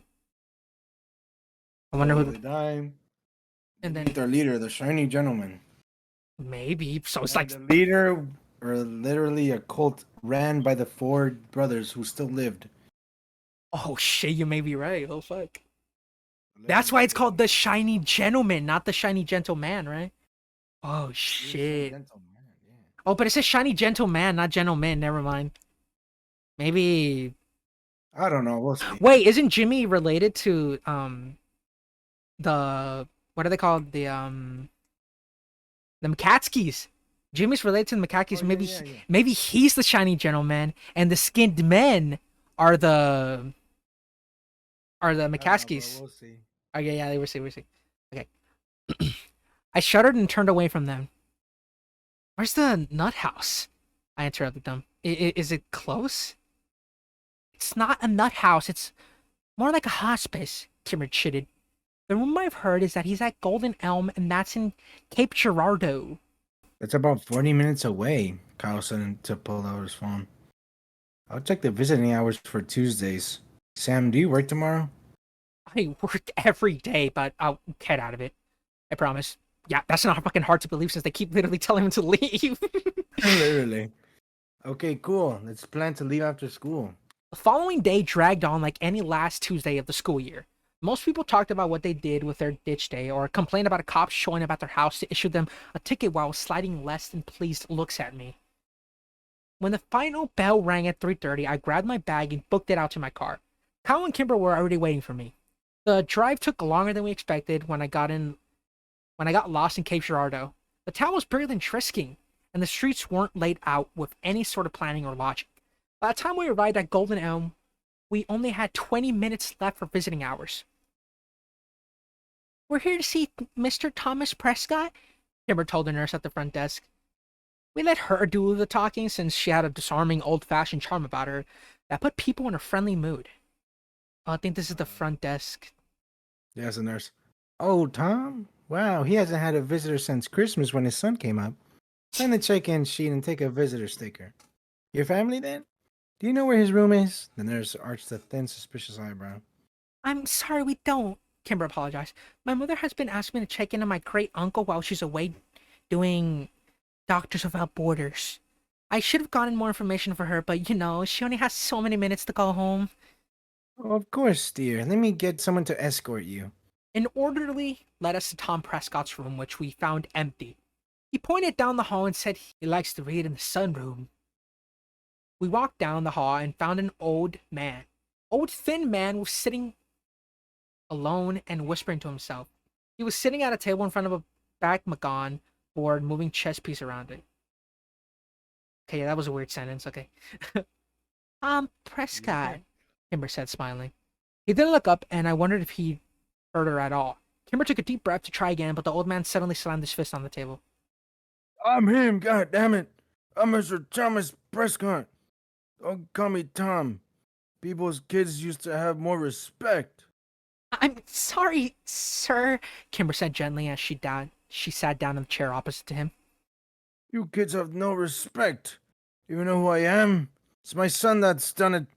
That boy's mama should have whipped him when she was soft, and now he's running around my town spreading his vulgarity and disrespect. Our apologies, Mr. Prescott. We never meant to be disrespectful. We greatly admire you. You're the man who built our town into what it is today. Everyone remembers that. Trisking was suffering and the town was dying, and then you fixed it. We know that. I did what I had to do, the old man grumbled. It was my town. Still is. Who are you, little girl? Come in here and suggest otherwise? No, that's not what I said. Kimber changed tactics. And as for who we are, we're Mayor McCaskey's kids. Do you remember the McCaskeys? So you're Ada's granddaughter. Explains why you're not there. We exchanged puzzled looks. We're right here, Mr. Prescott, Kimber said. You know what I meant, young lady. They all know. They know I rescued the town. That's my town. Of course, they won't let me do anything I wanted as long as the money kept coming in. That's why it's my town. Is the money still coming in? Kimber tested. Well, you're here, aren't you? They didn't like it, but they took the money. They didn't know. Not everything. They didn't. But they suspected some. And they must have been okay with it because they kept electing Clary and they kept taking the money. So we're learning a lot. Okay. Are you learning more? Prescott picked up a pawn and ran his fingers over it as he talked. It's just a powder, you know. So unassuming. A fine soft powder. The powder doesn't know what it is. And doesn't know it's bad. It's the people who say it's bad. But it needed to be done. You know that Ada You know we had to do it. Kimber hooked him in. I know. We had to. We had to do it, but it's your son. I don't think he's doing it right. Well, of course he isn't.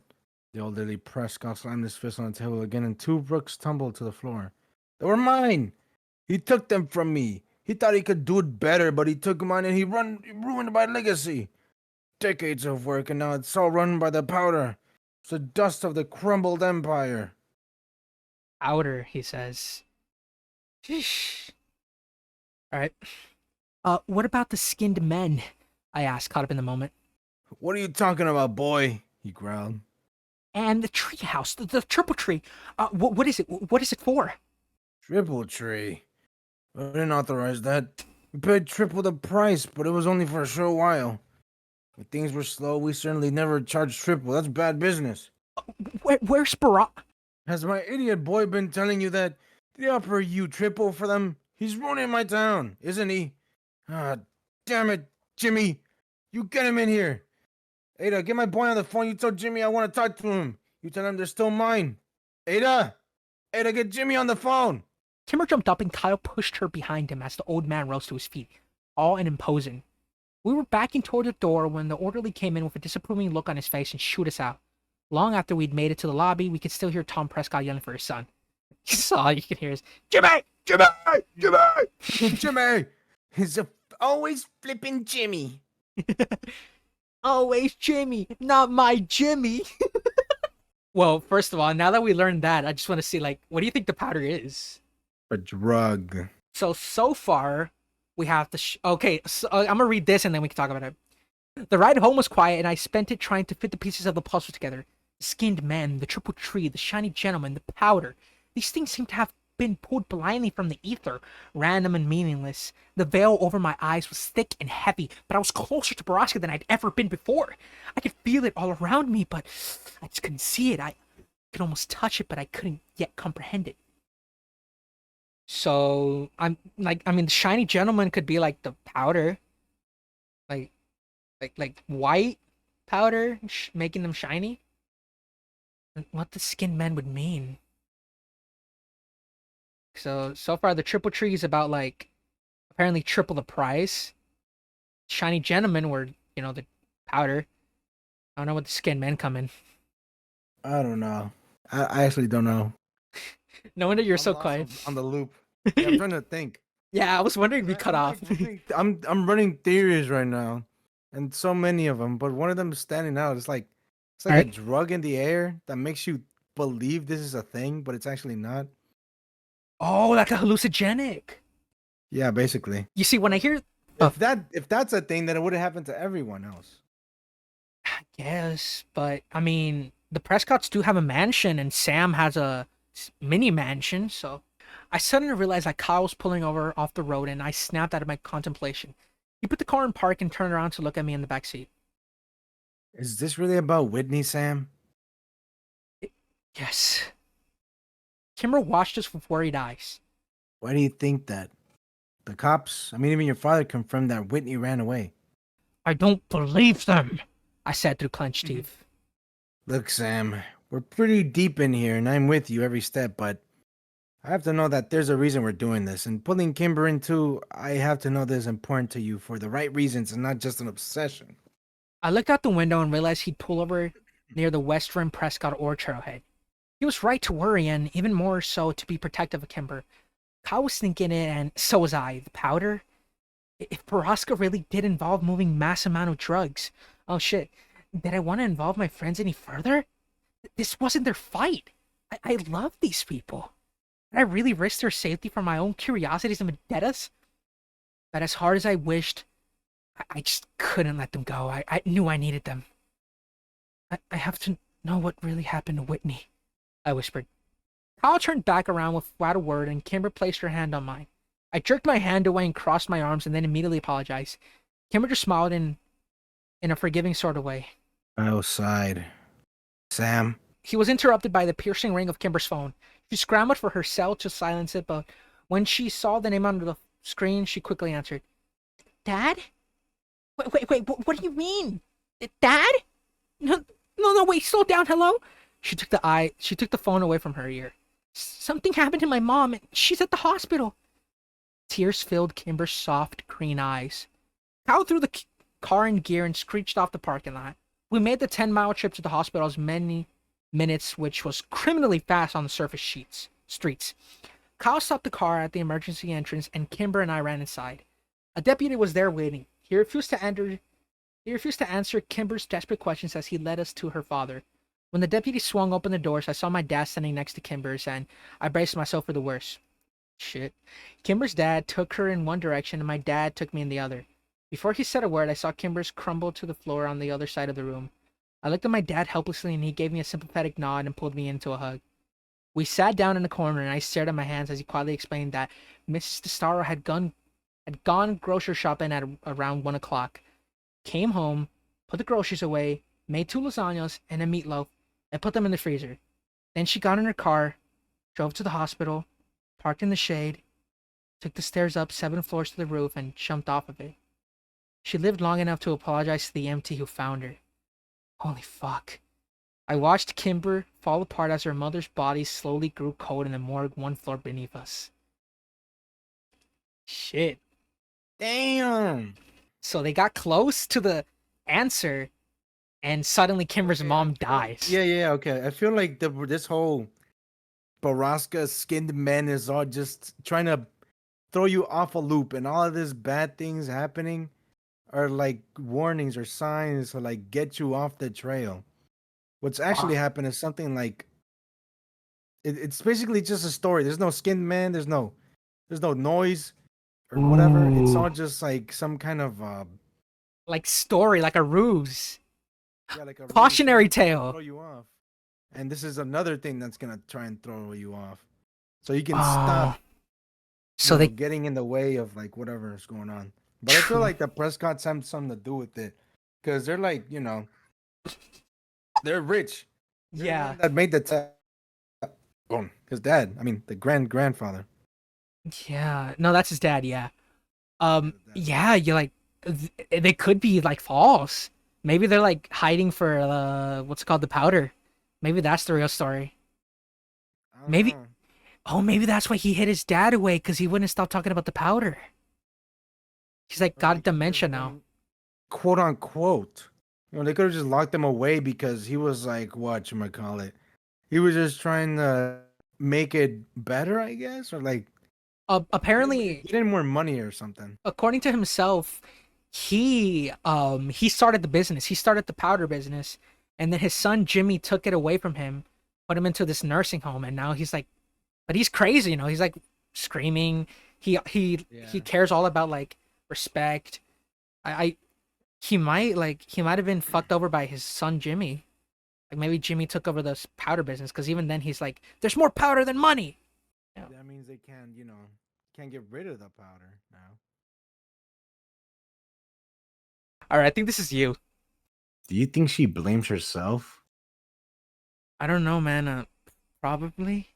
I stretched out on the reclined seat of my Chevy and pulled the bill of my hat lower on my eyes. Also, I was probably like, I don't know, man. Probably. Yeah. But, They are probably. but do you think she's okay? They are probably high, bro. Okay. I don't know, probably. I didn't answer him. I certainly hadn't been okay when Whitney died, and Kimber was even closer to her mom than I was to my sister. She was definitely not okay. Sam, seriously, I'm freaking out over here. It's been 2 days. I thought he was speaking to himself for a second. I'm like, Sam's a freak. Yeah. Okay. I pushed my hat off of my face and looked over at Kyle, who was admittedly a wreck. His eyes were bloodshot, his face shallow, and his red hair was greasy. He has red hair. Is he a redneck? Oh yeah, that's the first mention of his hair. No, wait, no, I'm thinking part one. So he has red hair, Kimber has orange, and I guess Sam just has normal. I guess, I don't know. Better give him a southern accent now. Dude, her mom committed suicide. You know how close Kimber was to her mom. She just needs more time, but she'll be okay. She hasn't answered any texts or calls. I've left her like 9 voicemails, man. I think I'm going crazy, man. Because fucking redneck Kyle, okay.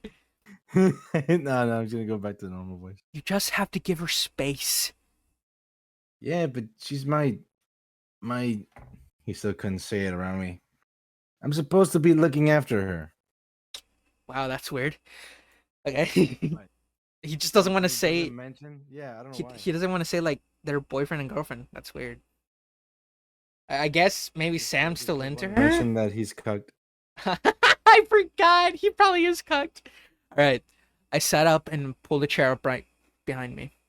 Look, Kyle, I know you want to help Kimber, and I want to help Kimber too. But she hasn't answered our calls, been to school, or came to the dorm when we stopped by her house. She doesn't want to see us right now, and we have to be okay with that. Right now, Kimber knows what's best for Kimber. What about the suicide note? Do you think that has something to do with it? I said. I sighed. We don't even know if there was a note. Kimber's dad was upset and messed up when he said that, and it's possible I misheard him anyway. I asked my dad, and he said there was no letter. Right, because your dad is such a beacon of truth. Kyle told me he'd immediately regretted his words. I shrugged. I don't even know what to believe anymore. Damn, so Kyle doesn't trust Sam's dad. I mean, you can get it. He's like, it's so weird how they didn't investigate Whitney. I still don't get that. Me neither, bro. Oh, I guess I do get it. I'm just not telling you. Yeah, bro. The truth was that I knew what I heard. Mr. DeStaro had said something to the cops about a letter, but I couldn't tell Kyle that. Not right now. He was already worried that his relationship with Kimber was part of the reason her mom had been so depressed. I'd asked my dad about the letter when he'd come home after that long night, and he'd sighed, run both of his hands through his hair in a tired way, and said, Sam, I don't know what to tell you. Any distro didn't leave a suicide note, and this is the first I've heard of it. with our best friend in mourning and our investigation on hold, Kyle and I had been existing in a sort of suspended state. We went to school intermittently, skipping classes here and there, missing end of year tests, and smoking more weed than either of us could afford. Bruh. So yeah, you were right with the cops. without Kimber there to set us straight and keep us in line, we were lethargic, brooding, and irresponsible. I never realized how much I relied on her. Kyle and I skipped the last 2 periods of the day and debated on whether we should even go to school tomorrow, which was the last day of our sophomore year. We finally decided to show up for second period, which I was glad we did because Kimber showed up in biology. Alright, first of all, Kimber showed up, but how the fuck are they still in sophomore year of high school? Isn't he 16? I think Yeah, he's 16. Sophomore. Kyle's 17. Did he fucking flunk a grade? Yeah, I feel like he did. That's so in Kyle. That's something so Kyle. Like, bro, I just didn't pass, man. I didn't pass. I swear, 2 plus 2 is 5. I swear, bro. That's what they taught me. Duh. But the government's trying to make you think that it's actually 5. Punches hole in the walls. It's 5. I'm telling you, it's 5. Five. I didn't even see her at first. I had my head down on my desk, resting on folded arms when I felt a meek hand pat my shoulder. I turned around to see her standing there, looking unsure and uncomfortable. I gave her half a smile and put her into a hug, but it wasn't a super comforting, not at all awkward Kimber hug. It was a longer, weaker hug, and I felt so protective in it that I was sad when it was over. How are you doing, Kay? I asked her when she finally released me. Kimber wiped a tear off her cheek. I'm okay. And she gave me a wobbly smile, and I knew it wasn't true. I wrapped her into another quick hug as Phoebe Dranger gave us a snotty look. Have you seen Kyle yet? No, I have next period with him. He's been worried about you. I know, she said, sliding her eyes to the floor. Things have been really hard for me at home. It's okay, I said. We're here for whatever you need. Yeah, that's what I was hoping. Whatever you need. Alright, so, I don't know if she's just because she has class with him. Wait, what did you say? Yeah. Nothing. I don't know whether it's because they have the same class, but it's kind of weird that Kimber went to Sam first instead of Kyle. Like, don't you think she would go to her, like, boyfriend instead of Sam? Sam, because Kyle is the boyfriend. Yeah. Oh, yeah. If you haven't noticed in the story, Kyle's kind of, too overprotective of her. Maybe she needs like space. Since it was the last day of school, our teacher, Mr. Founder, was just happy to return our graded test and let us bullshit the rest of the period. Kimber talked about the arrangement for the funeral that weekend and shitted Kyle and I for skipping finals to get stoned. When the bell rang, I could see that Kimber was both excited and nervous to see Kyle. As we packed up our bags, I assured her that Kyle wasn't mad. He was just worried about her. She threw her bag over her shoulder, set her jaw, and nodded. She was trying so hard to keep it together. Yeah, you're right. This is depressing. Holy shit. Yeah. Okay. As soon as Kyle saw her from down the hall, he slammed his locker shut and walked toward us with such intensity that I began to wonder if maybe he was mad. Oh shit. He pushed past a dozen people without so much as glancing at them and left the curious if annoyed crowd in his wake. When he finally reached us, Kyle threw his back against the wall and swooped Kimber up in the sort of way you'd see in the old black and white movies. Corny as! Cornea, bro. Like, All right. it's only been like what, a few days? True. All right. Well, Kyle is like a flunker. You know, he flunked the grade, but he's, I guess, a romantic at heart. That's what I'm noticing. He has a small brain with a big heart. Yeah, that's what I'm noticing about Kyle. Like, he doesn't really have much up there, but like, especially with the Whitney thing at the start, he was like ready to like knock Phil out. He was like, bro, why are you mentioning Whitney in front of my bro? So meat-coated. Literally, this is literally like this reminds me of fucking like it doesn't help that like your middle name is Kyle. It literally just feels like us talking to each other, except more weed, which we don't do. Weed.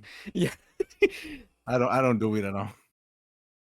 way to out me, bro. No, I'm just kidding. Okay, I mean, the only thing that I smoked was because I was a kid and I was dumb. It was a piece of paper.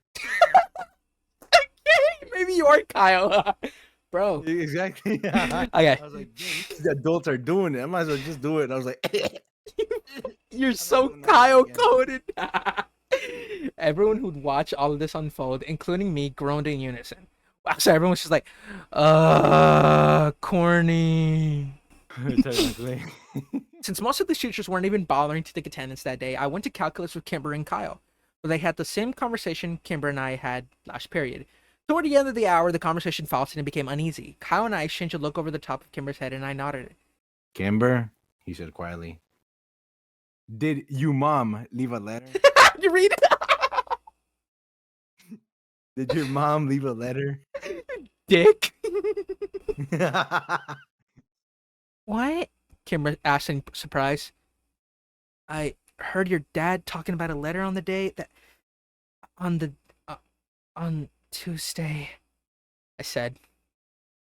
Oh. As we waited for her to continue, the bell rang for lunch. What? Oh, as we waited for her to continue, the bell rang for lunch. Everyone filed out of the room, but the three of us stayed still, sitting at our desk. Kimber? I finally said. She sighed sadly and looked over at Kyle. Yes. What did it say? He asked nervously. I don't know. I haven't seen it. I asked my dad for it when he got home, and he said I'd misheard him. And there was no letter. He said not to mention it to anyone else, or I'd just upset people. Well, then we both misheard him, I said, which seems unlikely. I've known my dad all my life, and I know when he's lying. People started to filter in for the next period, sliding sympathetic glances at Kimber. Oh god, that must suck. Since it was our lunch period, we gathered up our things and walked out to my car, as we always did. I sat in the back seat, letting Kyle and Kimber take the front. Kimber took a deep breath and continued. I know my dad is lying, and I know he has the letter. Are you sure? Kyle asked. I could tell he was still terrified that some of the blame rested on him. Yeah, Kimber, yeah. I know it contains the name Prescott. I think I even know where it is. Prescott? Yet somehow wasn't that surprised. It was the axis around which everything that was bad orbited. How do you know it says Prescott? Kyle asked. I heard my dad reading it once. I think he reads it a lot, actually. He was sort of sobbing and whispering the words and throwing things in his office. My dad, he hasn't been well. Do you think she was having an affair with Jimmy Prescott? I shook my head. Guessing you need to think bigger than that, Kyle. I agree, Kimber said. Kimber said to her hands in her lap. With everything we know about the Prescotts, I'm fairly sure this isn't about an affair. I think it's all connected somehow, don't you think? My dad was the love of my mom's life, but she only left a letter for me. I think that somehow I'm the one she wronged, not him. I think she did something to me. Or maybe she did it because of me. Kimber's voice broke over the last sentence, and Kyle pulled her over, kissed the top of her head, and whispered words to get to her that I couldn't hear. So we need to get the letter? I said after giving him a minute. Yes, I really need to read it. Kimber's voice was still wobbly. Well, how do we get it? I asked. If it's in the office, we just need to wait until her dad isn't home, Kyle said as he looked out the window. Fuck is creaking in the background. I don't know. You don't. Oh, you don't think I thought of that? Kimber sighed. He never leaves his office. Not since we got home from the hospital. He sleeps in there. If you don't notice, Kimber's voice keeps changing for me. I just don't remember what I had for her. So we need to get him out. No, we need to get me in. Tomorrow's my mom's funeral, and Havoc Drisking will be there, including my dad, of course. I need to leave without him noticing, and I run home so I can go through the office. Okay, that's easy, I said, without my dad noticing, and I need to be back by the end of the service. We both nodded, but stayed silent because it looked like Kimber was Wayne saying more. My dad, he's been very cold, and I think he blames me, Kimber finally said. That's bullshit, Kyle spat. Can you guys help me? Absolutely. Of course. We spent the rest of the lunch hour creating a plan far more strategic than the mission probably needed. Fucking Mission Impossible. I was probably thinking like, bro, what if we like drug all of them and then take the letter? Oh, I'm so right, bro. What if we come in from the ceiling? and yeah. Kyle and I would engage Mr. DeStaro in conversation, and then Kyle would get a text from Kimber telling him she was having a breakdown in the bathroom. Kyle would leave to go comfort her, and then they would take my car to the DeStaro house. I would stay behind and keep an eye on Kimber's dad while they were gone. I went to work that afternoon for the first time since Monday. Mira seemed to be in a much better mood and let me go home early, since it was a Friday. Oh! Why does Mira keep letting him leave early? He doesn't get any work in anyways. Like, I don't think it matters because there's no one going in. True, but it's like so wild. Like, she's still paying him. Like, I'm telling you, bro, Prescott is funding that fucking sandwich shop to the ground, bro. Holy shit, we haven't considered something. What if it's like a laundering scheme? Wait a minute. Cause they mentioned powder a little while ago. This is the In the bread. you fuck this. You're so Kyle, bro. Bro, The powder's in the bread. The powder's in the bread. That's how they make the skinned man. Flour is also powder. Shut the fuck Uh, up. I was thinking, oh my and god. then they're feeding the bread to the skinned men in exchange not to kill. What? All right, let's keep going. Okay, yeah. I didn't sleep well though, and I got up at 4 a.m. to go through my clothes looking for something dressy and black to wear to the funeral. My dad came in before he left for work and found this disheveled, panicked teenage son looking helplessly through piles of black clothing. He smiled pityingly and led me to his own closet. So my dad and I had not only the same face, but the same build as well. Finding something suitable to wear was easy. I thanked him, and he asked me to apologize to Kimber for having to work through the service and that he sends his love. And DeStaro's funeral was at an Episcopi. Do you want to say that word? What? Episcopalian? Episcopalian. I don't know. Oh, Episcopalian church on the other side of town. Maybe you're smart. I picked Kyle up at 9 and saw he was also wearing a suit of his dad's. Though he didn't fit in it nearly as well, and he was constantly pulling at the sleeves and readjusting the waistline. Unfortunately for Kyle, he was much smaller than his dad. Alright, so Kyle looks nothing like his dad, and got it. Now I'm thinking Kyle like short as hell and Sam like fucking just like towering over him. We parked as far away from the church as possible where we hoped no one would notice a car leaving. When we went inside the church, we saw that Kimber wouldn't have to do much acting to convince people she was having a breakdown. We found her at the back of the room, tucked into a chair in a puddle of curly orange hair and tears. Kyle sat down next to her and put her into a hug. Jesus, Kimber, what's wrong? I kicked his foot and shot him and licked his head. Really? Kyle bit his lip. I mean, fuck. Kyle's so fucking stupid, bro. He's like, what's wrong? What's Like, wrong? bro? What's wrong? Like, I don't know, man. The fact that we're in a funeral. and it's her mom. Yeah, that too. Amber, what's wrong, bro? Damn. Hey, fucking crying. Stop crying. Like he just chugs a monster. Oh, what's wrong? I took some. There's no one here. Cameron whispered against his chest.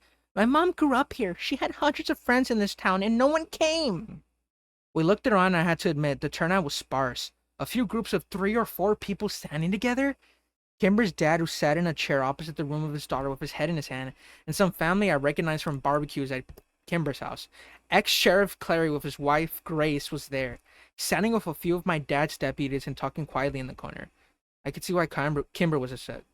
As we waited for the service to start, I realized I'd never been to a funeral before. I wished we had one for my sister, but I knew we couldn't since Whitney was still legally alive. It made me sad to think that she would never be laid to rest. Only a few other funeral goers trickled in, and the pastor began getting people seated for the service. I noticed the casket at the pulpit for the first time and was glad it was closed. Oh yeah, she jumped from a high building. Fuck. Yeah, so Still. they barely any peace to recover. Ah, fuck. Now that you mention it, yeah, shit. Yeah, you can't really scrape, the skin. Oh shit, you're right. There's probably no skin. Still, I had to wonder at the simple, unadorned, almost ugly coffin that had been chose for Kimber's mom. I knew that the Staros had money, quite a lot of it, actually. It was an interesting, almost insulting choice for Kimber. I mean, it sucks, especially having someone die and not being able to see her.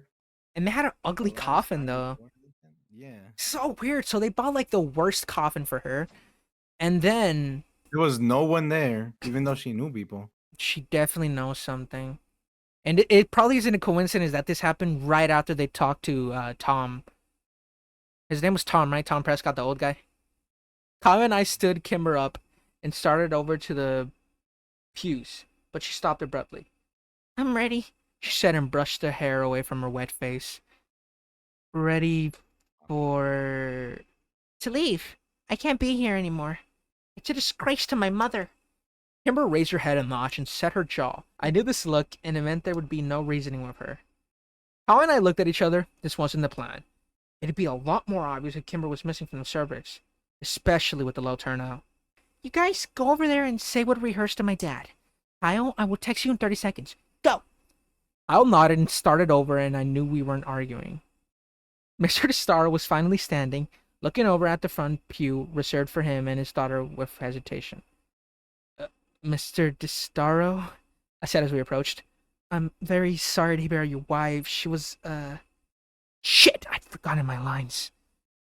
A great woman who raised a wonderful daughter. Kyle finished. Yeah. He spent. Do great women commit suicide, leaving their wonderful daughters alone in the world? Do great women jump off buildings and make spectacles of themselves and leave their families to deal with the publicity and the grief? Kyle's phone chirped. Thank God. Oh, that's Kimber. Kyle said a little too fast before he had time to actually look at his phone. Oh man, she's unwell. Says she's crying and feeling sick. I'm gonna go help her. No! Mr. Starro yelled so suddenly that Kyle dropped his phone to the ground, where it made a loud clatter on the stone floors. Not you.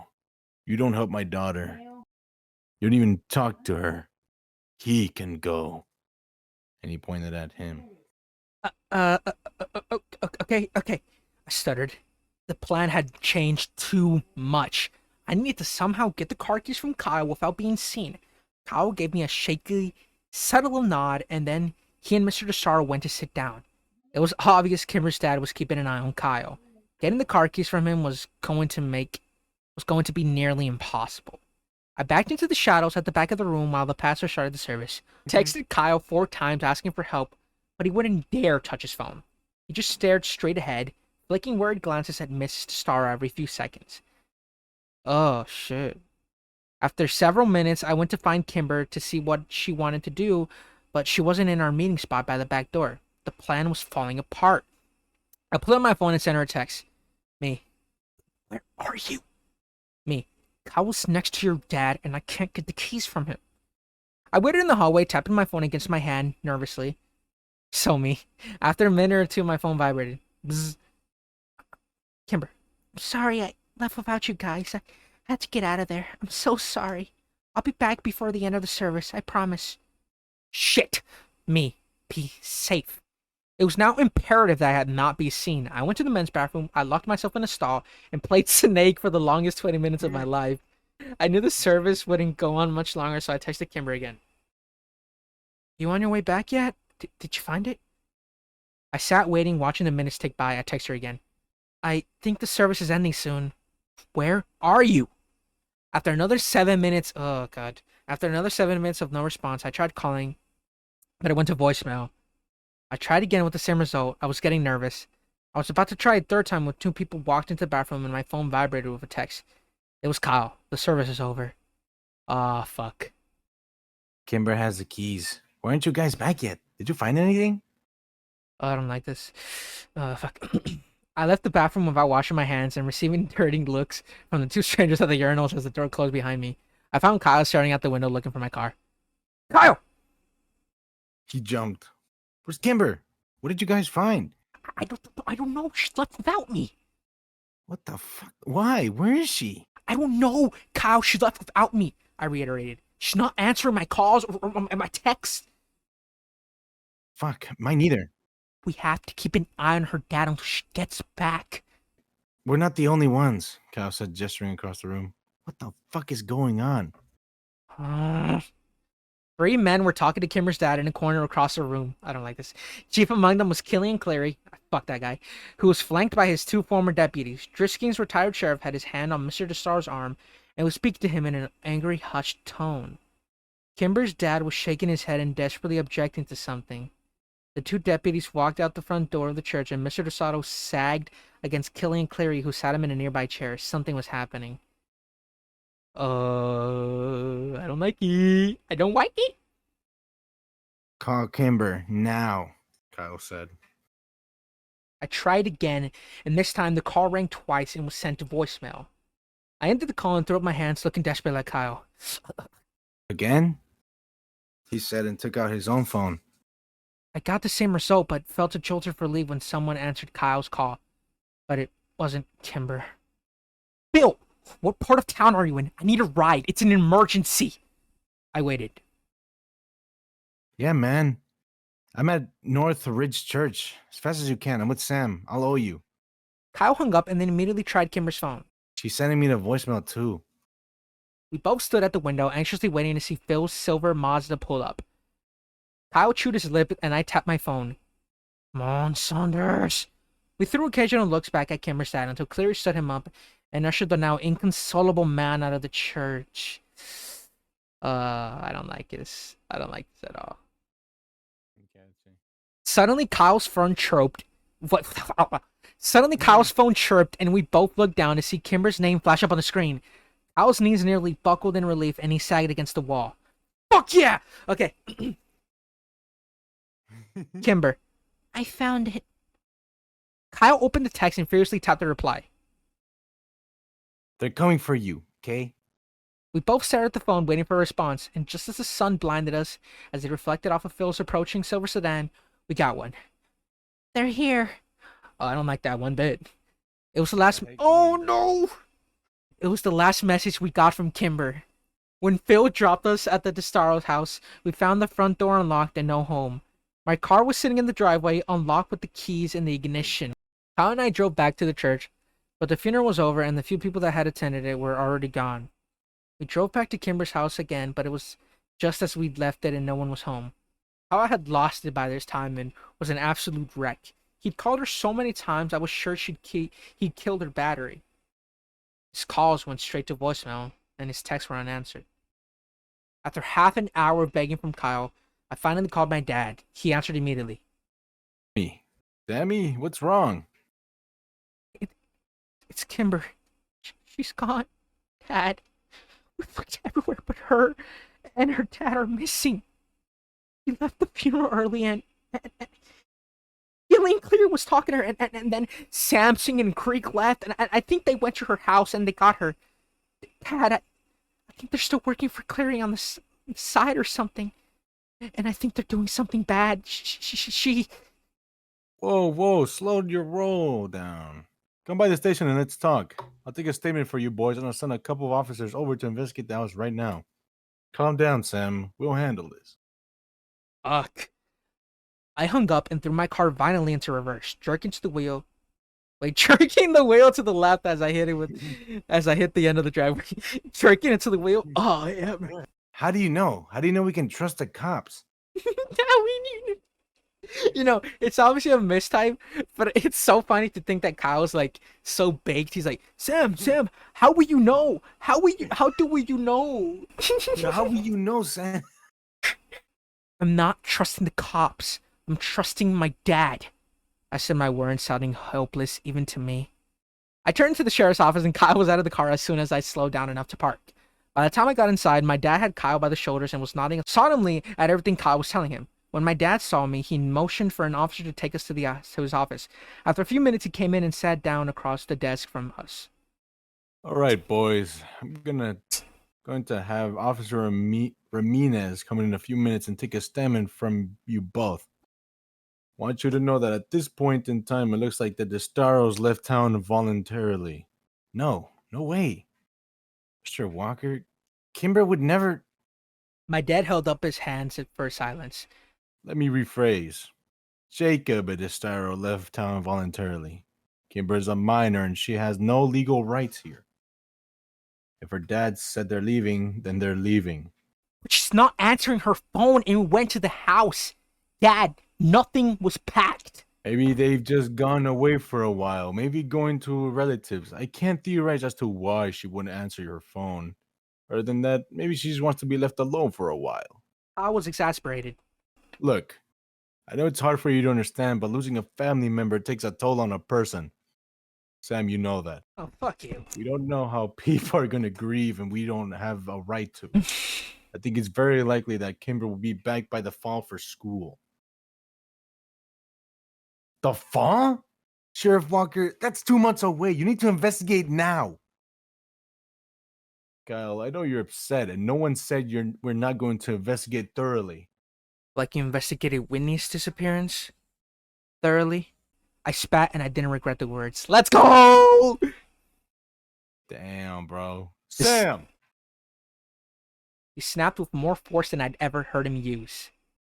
I'm tired of listening to you insulate that I didn't do everything I could to find Whitney. Sister more than you can imagine. She's my daughter, Sammy, and I would never give her up. Okay. What about the deputies that left the funeral to go after her? Kyle interrupted. My dad raised an eyebrow at me. Samson and Greg. I ground out through my clenched teeth. He sighed. Boys, Samson and Greg left the funeral because I sent them out on a call. I stood up violently, knocking over my chair in the process. Oh, come on, Dad. All right, that's enough. The sheriff slammed his hands on the desk and stood up. I told you I wouldn't tell you what I know, and I would tell you what I know and I have. I understand your friend is important to you, and god damn it, the Destaros are friends of mine too. I promise you that I will use the full extent of my research to track them down and put your minds at ease, but until then, all I can offer you is the assurance that there's no sign of foul play at this time. You boys need to get off the warpath and let us handle this. Now Ramirez is waiting in the hall to take your statements, and then both of you are going home. Understood? I said nothing and glared at my dad, seething with rage. Kyle stood up and walked out the room with no emotion whatsoever. He walked past Ramirez and I followed him out to the car. We got in and waited for Kyle to say something. I heard a loud sniffle and looked over at him to see his face slick with tears. It was the... Fuck you. It was the first time I'd ever see Kyle cry, but not the last. He's lying, He whispered. I just shook my head. I didn't know what to believe. Kyle turned his face away from me. I know he's lying. Something bad has happened and he's lying about it. What what happened? I heard more sniffling as Kyle tried to collect himself. Dude, fucking talk to me. What do you think happened? Kimber's gone like all the others. So she's at that place where bad things happen. I punched the steering wheel. How the fuck had this happened? Not Kimber.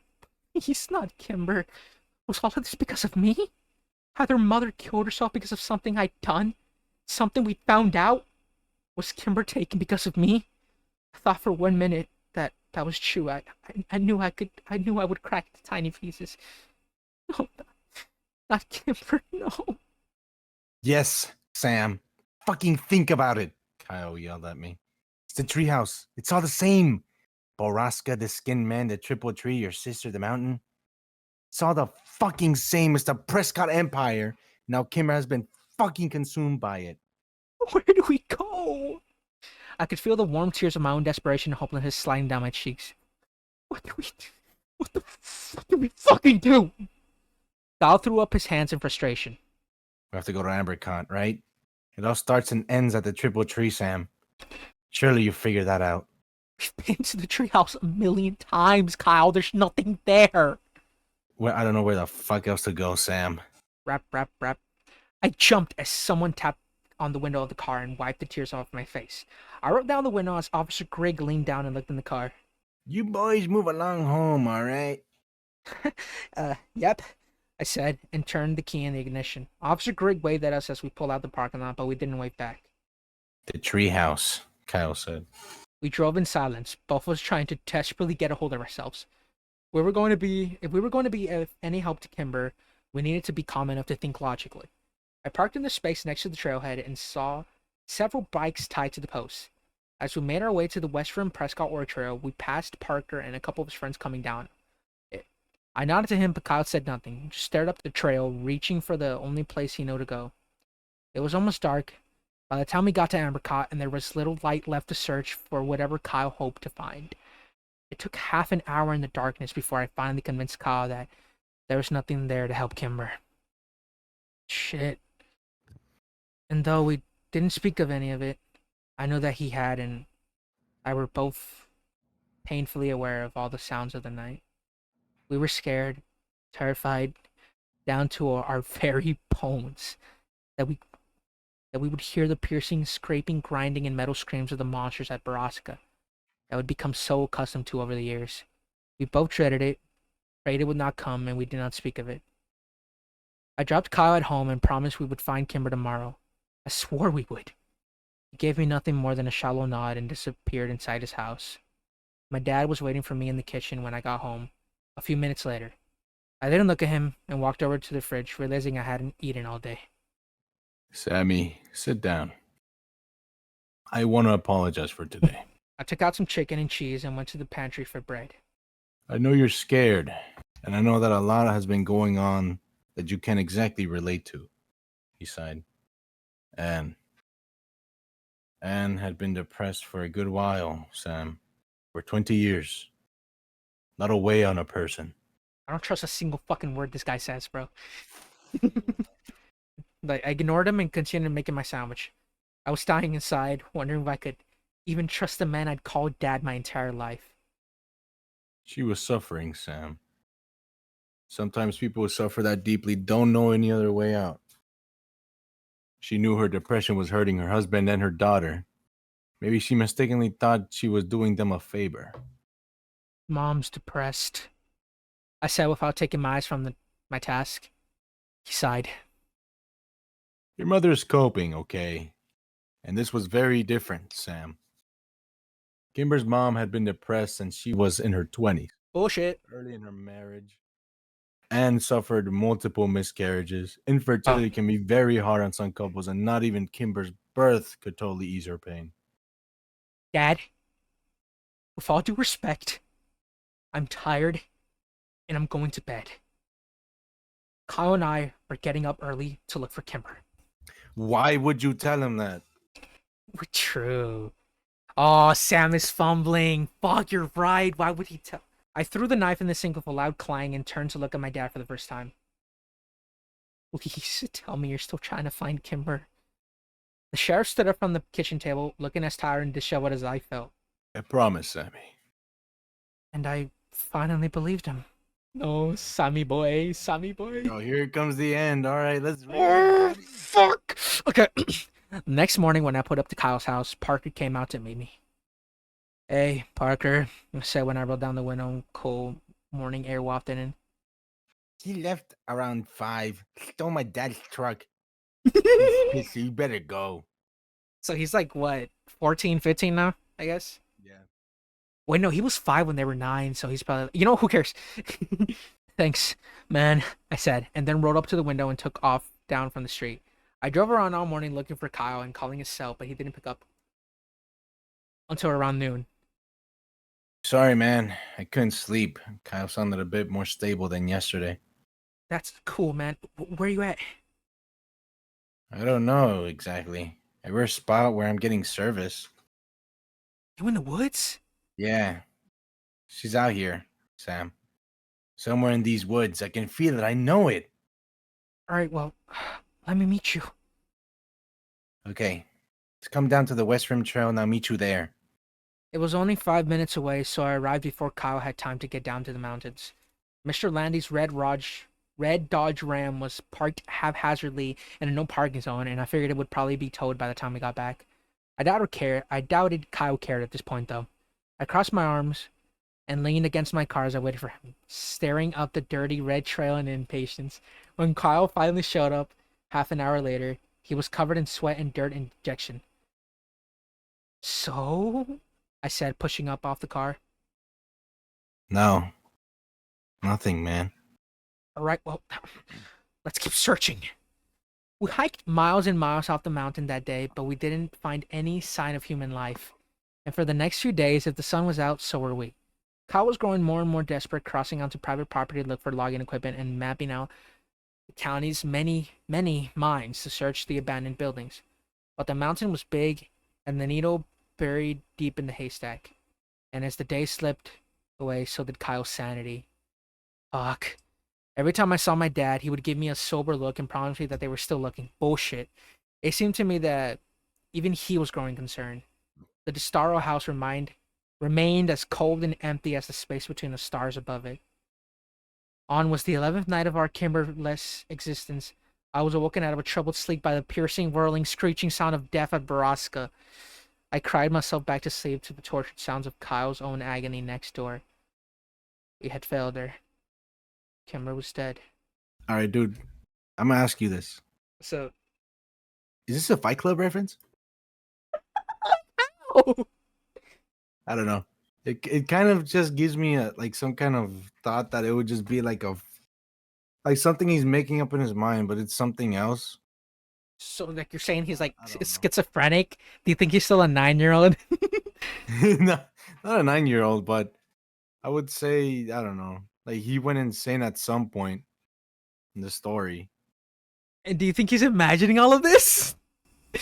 I don't know, bro. Okay, bro. I feel like he would. I don't know. Listen, man, I'm just gonna say this right now, because that is the worst fucking theory. No, he's not a schizophrenic. Fight Club reference, bro. Oh my god, he's not a schizo, bro. All right. Fucking that stupid theory, bro, I swear. The bread, bro. The It's the powder. The bread. It bread. makes sense. Whatever, bro. Alright. Sam is the bread. Shut the fuck. He became sentient. I'm Brett Sam. The worst version of Pickle Rick. Alright, bro. Jeez. Alright. When I pulled up to his house the next morning, I could tell Kyle had cracked. His skin had taken on a yellowed color, and his voice was flat and void of emotion. It's not over yet, Kyle, I said as he dropped into the seat next to me. Yes, it is, Sam. He all but whispered. No, I don't believe that. Kimber's dad is missing too. You know, maybe it was him instead. That was. I couldn't bring myself to say it. We're living in hell. Drisking. It's hell in our own reality. I couldn't disagree. The town I'd grown to love seemed so foreign to me now. Whitney hadn't been an outlier like I thought. Missing people were the norm here. And that would make Jimmy Prescott the king. He's Satan himself. As soon as the words were out of my mouth, Kyle punched the car door, awakened from his dead state with rageful vigor. I'll fucking kill Jimmy Prescott. Where's that motherfucker? You know he's involved in all this, Sam. You know. Maybe partially, I said, staring out the window. Dad created the town that bred this shit, but I'm pretty sure the Prescotts are just running drugs. You know, the powder? Yeah, and so what? He's recruiting people to be drug mules or something? Maybe? I agreed for Kyle's sake, though I didn't really believe it. The sound, the great beast machine of Borrasca gave off the distinct stench of death. And though I knew that physically that was impossible, it didn't change my mind about it. The air smelled different after the metallic wailing ended. We drove over to 4th Street Gourmet Cafe and Bakery and went in to buy our usual provisions of rock stars and monsters. Of course, Kyle's a fucking monster drinker. As I paid for the 4 packs of cans, I saw Mira waiting on coffee at the end of the bar. I could tell immediately that she was in a good mood, something that I hadn't seen much of since I'd started working for her. It was probably a good time to tell her I was calling out of work for my 5th day in a row. I mean, it's not like you even did anything. Yeah, we just stood there and like no customers came in. Okay. Hi, Mira. I muttered when I approached. I can't come in again today. I've got some really important Sam? Oh my gosh, how are you? um uh, okay. I stuttered. Good, she said brightly. Don't worry about coming in. I hold down the fort and I'm sure I can call Emmeline in if I need help. But really, Sam, what have you been up to lately that's so important? My mind blanked. Just as I started to stutter out some bullshit about helping my dad, Kyle appeared behind me. We're trying to find Borrasca, he said with all the gravitas of a eulogy. Ah, yes. Owen told me you'd asked him about that. You know, it's just a story, Sam. That legend has been around since I was a kid. Yeah, well, we're looking for our missing friend, Kimber. We think maybe she's there? I tried off lamely. Oh, really? I thought I heard that their Staros were staying with relatives in Maine over the summer. Oh, well. Anyway, good luck, boys. Thanks. Kyle's voice was sour. I knew his patience was thin. When we got back into the car, we each popped open a can of Rockstar and started chugging. I knew better than to ask Kyle if he wanted to smoke, since I was sure he hadn't lifted a bowl since before Kimber disappeared. He finished the energy drink in under a minute and crumbled the can in his hand. I don't like your boss, he said. Mira? Why not? I don't know. She's just off. Well, I mean, she has been going through some things. I wasn't going to elaborate any further. Why were you asking your husband about Borrasca anyway? I don't know, I was just making small talk and I thought he might know. He seemed to know about a lot of other things. And did he know? No. I took a long gulp of the sour drink and then choked on it when I remembered something Owen had said. Well, actually, yeah, he set up a Borrasca instead of just Borrasca. You know, like it's a thing instead of a place. Kyle lowered his rockstar. And is it? Is it what? Is it a thing? I don't know. I've never heard of it. I've Googled everything weird about this town, but nothing ever came up. Did you spell it right? I don't know. I shrugged. Do you know how to spell it? No. I pull out my phone. No, fuck Google, Kyle said. We need to talk to Catherine Scanlon. That's what Kimber would say. He was right. Catherine Scanlon may be the most knowledgeable person in town and was probably the right person to ask. I pulled out a 4th Street coffee and prayed she was at her office already. When we parked in front of Drisking Arts and Antiques, I was disappointed to see that the store was dark. Kyle pointed to a small, cheap, open sign hanging in the corner of the door, and I crossed my fingers that it was for Catherine's office. I was relieved to find the door unlocked, and we hurried past all the antiques and blown glass to the back of the store where we found an open door and Catherine sitting at her desk. Boys, she stood up when she saw us. You're quite early for summer break. How did the essay do? Great, I said. Actually, we're here for more help. Personal interest, Kyle added. Catherine raised her eyebrows. Color me impressed. I needed to get right down to it. If I by some small chance Kimber was still alive, then every second counted. Okay, we're here because we want to know if Borrasca is a thing or a place. Catherine raised her eyebrow. I remember that legend as a kid. I'd actually have to tell you I didn't know if it wasn't for Wyatt. He knew so little about so much, she laughed. A sort of jack of all trades. Anyway, he told me an interesting fact once about Borrasca. It's both. What do you mean? I leaned over her desk. Well, the term Borrasca is just old, outdated lexicon. The word was used by miners to describe an underperforming mine. A mine? I whispered. Kyle shook his head. We've been looking at mines. So all the mines in Butler County are Borrascas? I asked. Well, generally, it's only the first mine in the system to run dry that is called a Borrasca. Do you know which mine ran dry first in our mining system? Kyle asked from where he stood near the door, repeatedly clenching and unclenching his fists. Not off the top of my head, no, she laughed. I can look, though. I think I have those records here somewhere. Catherine walked behind her desk and opened a drawer of loose files. This is an odd thing to be interested in for boys your age, but I guess I should be glad you two are so eager to learn, especially over the summer. Yes, ma'am. Very eager, said Kyle. Is the Borrasca the first mine that ran out of ore? Was that by chance the same one that kids disappeared in? The McCaskies? Oh, no, I don't think so. That particular mine was a southwest mine and was very close to town.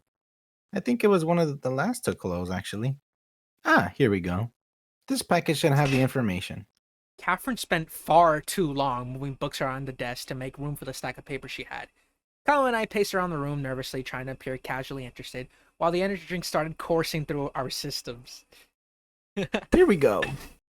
The first mine to close was the North Central mine, which was, actually one of the first to open. But where is it? Kyle walked over to the desk and braced his arms on it. Where's that mine? Catherine pulled over a different stack of paper and started to fumble through it. After the longest minute of my life, she made an aha sound and pulled out a large yellowed piece of paper that had been folded into a standard A4 size. She unfolded it on the desk and leaned over to read the markings. I could see from where I was standing near the doorway that it was a map. I knew we weren't leaving this office without it. Let's see. That mine was further up on the mountain, a little harder to get to, see? She pointed at a small dot on the map that was at least 4 miles from where we'd been looking. Can we take this? Kyle asked. We'll bring it back. Of course. I'm sure I have copies. Listen, if you boys are going exploring... I'm bringing my dad. I lied. Oh, excellent then. You guys have fun. She yelled at us as we rushed out the building. We didn't stop to answer her. Fun was far from our minds. Okay. Yeah? Is that mine that was like, wasn't listed in? Is it where the tree is? Maybe. Oh, that's a good theory. Oh, you mean like it's under the tree? Yeah, somewhere in the tree. Oh, I mean that the You poem. mentioned like how there was a room, Oh yeah. like old clothes and stuff. It also adds to it because the poem is like underneath the triple tree. Bro might be big brain. It's so far from where we've been looking. Kyle stuttered. We need to go there now, and we need to go get a gun A gun? Where are we gonna get a gun, Kyle? from you, Dad. I'm your dad now? Sam, you're my dad? Kyle, I am your father. No. Okay, let's get back to it. From your dad. He's not gonna give us a gun, man. Fine, then let's scout the place first, and then we'll come back with a gun. That didn't seem like a good idea to me either, but what choice did we have? After studying the map for several minutes, we realized the easiest way to access the mine was still through the West Rim Prescott Ore Trail. We parked at the trailhead and made the familiar hike down the marked trail, and then up the beaten path, realizing that we'd have to travel past Ambercott Fort on the way, and I knew in my heart that we were going the right way. We were walking the same path that so many people before us had on their way to Borrasca, but what had they found there? We passed the treehouse, which was as silent as the morning. We walked on in the woods further north than we had ever been before, and soon we were flying blind, hiking in the general directions of the dot on the map and hoping we were still on course. Within an hour, I began regretting that we'd come without provisions, emotional and unprepared. By noon, we had been hiking for 4 hours, and it seemed to me that we were lost. I tempered the wailing panic with thoughts of Kimber and Whitney and the answers to the mystery that had absorbed my life for so many years. Kyle, for his part, said nothing and kept his eyes straight and his mission his priority. And then, just as the sun teetered on the apex of the day, we saw an emptiness through the trees and the hard lines of man-made buildings. Kyle quickened his step and rushed to keep up. When we finally broke through the tree line, I choked on my own deep breath and fell back against the tree as I looked over the quiet encampment. A large wooden signpost that was almost as long as the entire clearing was still standing near the entrance of the mine. It had to be a century old, and though most of the letters had rotted all over the years, from those remaining I could guess that it had once said, Drisking Underground Mine. What was left, however, was Skin NDMIN. Skinned men. That way. Kyle pointed to the north end of the camp. So, the skinned men, bro. The skinned men, the bread! Shut the. The sign says skinned men. Alright. Oh. I'm pretty sure skinned men was just a misinterpretation, I guess. Yeah. Although you had that one theory, I forgot what. You've had so many theories where one of them was like, it's a ruse to like fucking Oh, yeah. It's just for the to throw bread you or off. something. Oh yeah, to throw you off. Yeah, that wasn't part of the bread line.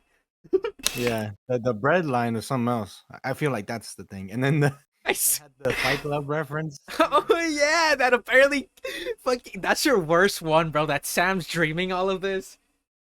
Kyle's like his Kyle's his fuck. What was the name of that guy?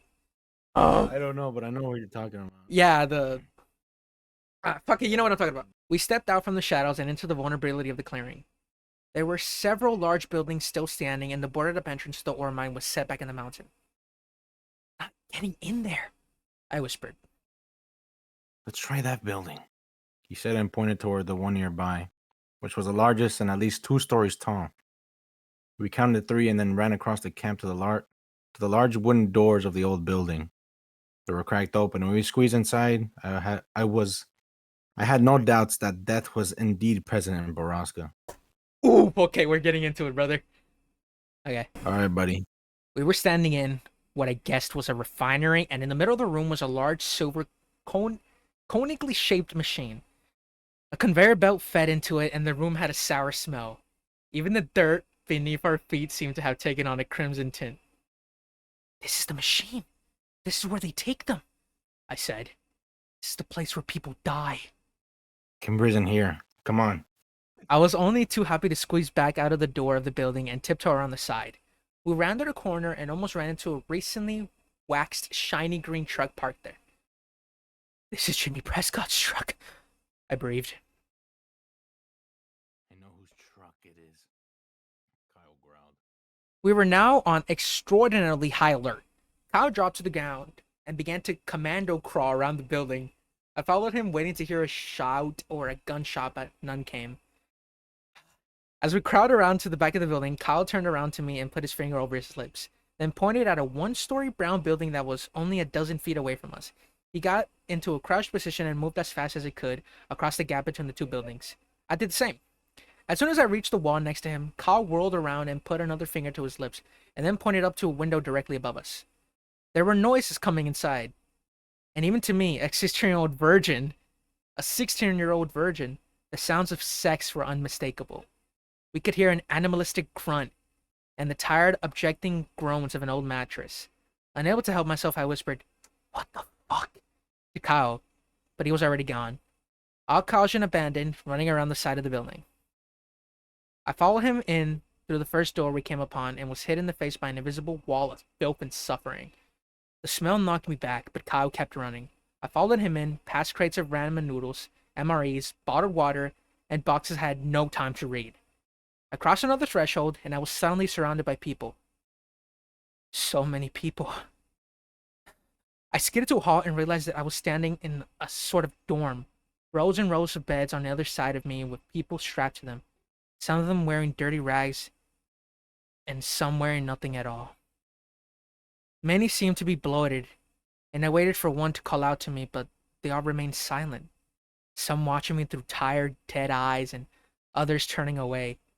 Looking around, I realized they were all women, and all the bloating I saw seemed to be pregnancies. Some were confined to their beds and others were not. I looked around the room for Kyle and I saw him standing a little further in the long room, looking back at me with the same confused, wild expression I was sure on my face. I saw the realization cross his and called out to him, but he was already running again. Alright, so so far. All right, so I never realized this is what they only took girls. Yeah. So can you see where this is going? Oh yeah, it's not drug trafficking; it's human trafficking. Yep. Anyways, What? yep. Do you got anything to say? Trust me, brother. What It's the gonna fuck? All right, it is okay. gonna get worse from here, brother. Oh, I'm what gonna is- Kimber's pregnant. Oof, it's kind of worse than that, buddy. Worse? All It's right. kind of worse than that. And at the end, you'll see the context why. I lost it before I'd taken 5 steps to follow. I figured it was probably the best to just keep moving, just to keep running, spread out and look for Kimber. I didn't see her in this room, and I was sure she would have called out to us if she was. I looked around for another door and saw one cracked open on the left behind a row of beds. I stared straight as it was. Wait, what? Oh, I stared straight at it as I made my way there, desperate to avoid the wretched, void eyes of the women around me. First we help Kimber, then we help the others. I'll come back and help you all. I promise. As soon as I find Kimber, I promise. Without a thought, I pushed the door wide open as soon as I reached it and found the source of the noises we heard outside. It was Jimmy. Something I'd been expecting to see. But the scene before me was not. He was hunched over the bed of an almost unrecognizable, unresponsive Christy. If you don't remember, she's, I think, part of the round nose bitchy group. Yeah. Treating her like an animal. She watched me through the slits of her dead eyes, but she didn't call to me for help. I thought I saw a tear running down her cheek before she turned her face away from me to face the wall on the other side. What the fuck? I didn't even realize the words were audible. I had never seen this depth of human suffering. Shit. Okay. Jimmy's head snapped around to look at me and briefly registered surprise before he smiled at me in a way that turned my insides to ice. He didn't stop what he was doing, and I wanted nothing more than to run over and push him off Christy, but to my utter shame, I couldn't force myself to come any further into the room. Sam. Sam. Kyle's voice echoed through the building and immediately cured me of my paralysis. I found myself running back into the miner's dorm and away from Jimmy Prescott and Christy. Kyle! Back here. Hurry, please. I found Kimber. I followed his voice through the maze of beds and rooms as a cacophony of voices began to follow me. Fuck, I don't even want to do that, man. Fuck. Help us, please. There were maybe only a handful of girls yelling at me, but it sounded thunderously loud as it filtered through my guilt. The weight of their misery dropped down upon me, and it almost pushed me into the ground. I'll get help. I'll help you. I promised them as I followed Kyle's voice, still screaming desperately from an adjacent room. I sprinted across another threshold and saw him, hunched down near a corner bed, helplessly yanking on the leather strap attached to it. I slammed into the bed and I fell to my knees, trying to work out what he was doing and how I could help him. I tried not to look at the bed because I knew I couldn't see her like that. I couldn't bear it. If Kimber looked at me through the same accusing, empty eyes as Christy and the others, I might just lay down on the ground beneath her and curl up into a ball. Go around the other side. Unbuckle the other 2 straps. Kyle had the high-pitched voice and wild, desperate eyes of madness. I ran around the other side and did as he said with shaking, awkward hands. Fuck this guy. Oh boy. Jimmy's voice rang out from something in the building. I had just freed Kimber's ankle and was working on her wrist. She whimpered when she heard him and buried her face into my shoulder. Ah! Do you think you're hiding? I know where to find you. I know right where I put that girl. I'll fucking kill you, Prescott, you sick cunt. I'll fucking stomp all your bones and bleed out, you little motherfucker. Kyle had lost all reason and strategy. He was full of rage instead of fear, and it scared me even more. I pulled Kimber's wrist from the final strap and yelled, "Go, now!" We pulled Kimber up to the bed, and quickly realizing that her legs could barely support her, she was heavily sedated and breathing weakly. We braced her on either side and moved as quickly as we could through the nearest doorway, away from Jimmy. Ooh, fuck. Okay. We were in another dorm though this one was filled with mostly empty beds. I could see sunlight shining through the door at the end of the long room, and we raced toward it as Kimber made little cries of pain. I didn't think my heart could break anymore, but I was wrong because in the next moments I did. It did. I almost dropped Kimber when I saw her staring at me. Her eyes were hollow and uninvested, and when I turned toward her, she looked away immediately as if she couldn't stand the sight of me. Whitney, I said weakly. Sam, let's fucking go, Kyle screamed. I can't. I turned toward him as tears ran down my hot cheeks, and Kyle saw her too. I can't stay, Kyle said, still moving toward the door. I have to get Kimber away from here, please. But he knew I wasn't going anywhere now. Good luck, bro, I said, and then we were both running in different directions. Whitney's hair was long, but it was thin, as was her face. Everything on her looked brittle except for her stomach, which bubbled out from her like an overblown balloon. And here comes worse, Joshua. She refused to look at me and flinched at my touch as I tried desperately to unbuckle her from the bed. I hadn't even finished the first belt when I heard Jimmy walk up behind me. I didn't bother to look at him or stop trying to free my sister. I didn't know what else to do. Oh, I hate this guy. I admire your grit, kid, Jimmy said, and then sat down on a bed behind me and continued to watch me, giving no objection to what I was doing. Probably think your friend got away, but there's no sense of all hopes, is there? There's no sense in any of this. My voice sounded frail and it cracked over the last word. You're wrong about that, Jimmy sighed, but just so you know, I've got Clary out there looking for them already. People make a lot of noise coming down off this mountain. Trust me on that. Sheriff Cleary? I was desperate to keep him talking, anything to keep him from trying to stop me. Oh yeah, you know he was supposed to retire from the business, but unlike the previous sheriff, get the few horses in the race. Horses? Nothing made sense. Yep, Jimmy sat at the bed next to him. We call this building the stables. He laughed. All right. So Jimmy fucking sucks. Oh, yeah. Man. I dropped the last buckle on the floor and looked down at Whitney. I expected her to spring up and run toward the door while I went after Prescott, but all she did was rub her wrist and itch her collarbone. Then she put her arms back where they'd been, turned her head away from me, and shut her eyes. I slumped down onto the bed next to her and picked up her cold hand. If she wasn't leaving here, neither was I. It was over. I sent a silent prayer up to God. I didn't know and wished my friend safety. Yeah. So remember, she was gone for 7 years, dude. Dang, 7 years. 7 years trapped. God. You know, I clearly read this, right? And I was like, And underage? yeah, she was like 15. You're gonna get the explanation later, but oh my god, dude, it's like, No, don't tell me. yeah, it's like, If I think what I think it is. what do you think? Or do you want to say it later? I'm gonna say it later. If I'm right. I don't want to say Yeah. I'm an idiot. You should say as soon as we get to the ending, I still want to hear it, but yeah, 7 years, man. It's fuck. You know what? Do you want? Fuck, I do it. I can't. I can't. You want to know what this is, Shyam? Shrugged. It didn't seem to matter now. It's all about the babies. I stared down at Whitney and her swollen belly, but gave no indication I was listening. You wouldn't believe how much money is in the industry. I mean, my dad was a smart man, and he knew we didn't have anything of value to sell. And back then, the Prescotts were dirt poor out of work miners just like everyone else in this town. He first got the idea when he sold my older brother off to pay for the legal fees to fight the city. I mean, some people will pay 5 figures for a newborn, you know, even back then. And the organizations that buy them, well, they buy in bulk. But we still make a killing of them, and our overhead is very low.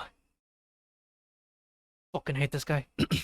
Jimmy stood up and pulled a gun out of his waistband, then threw it on a bed across the aisle.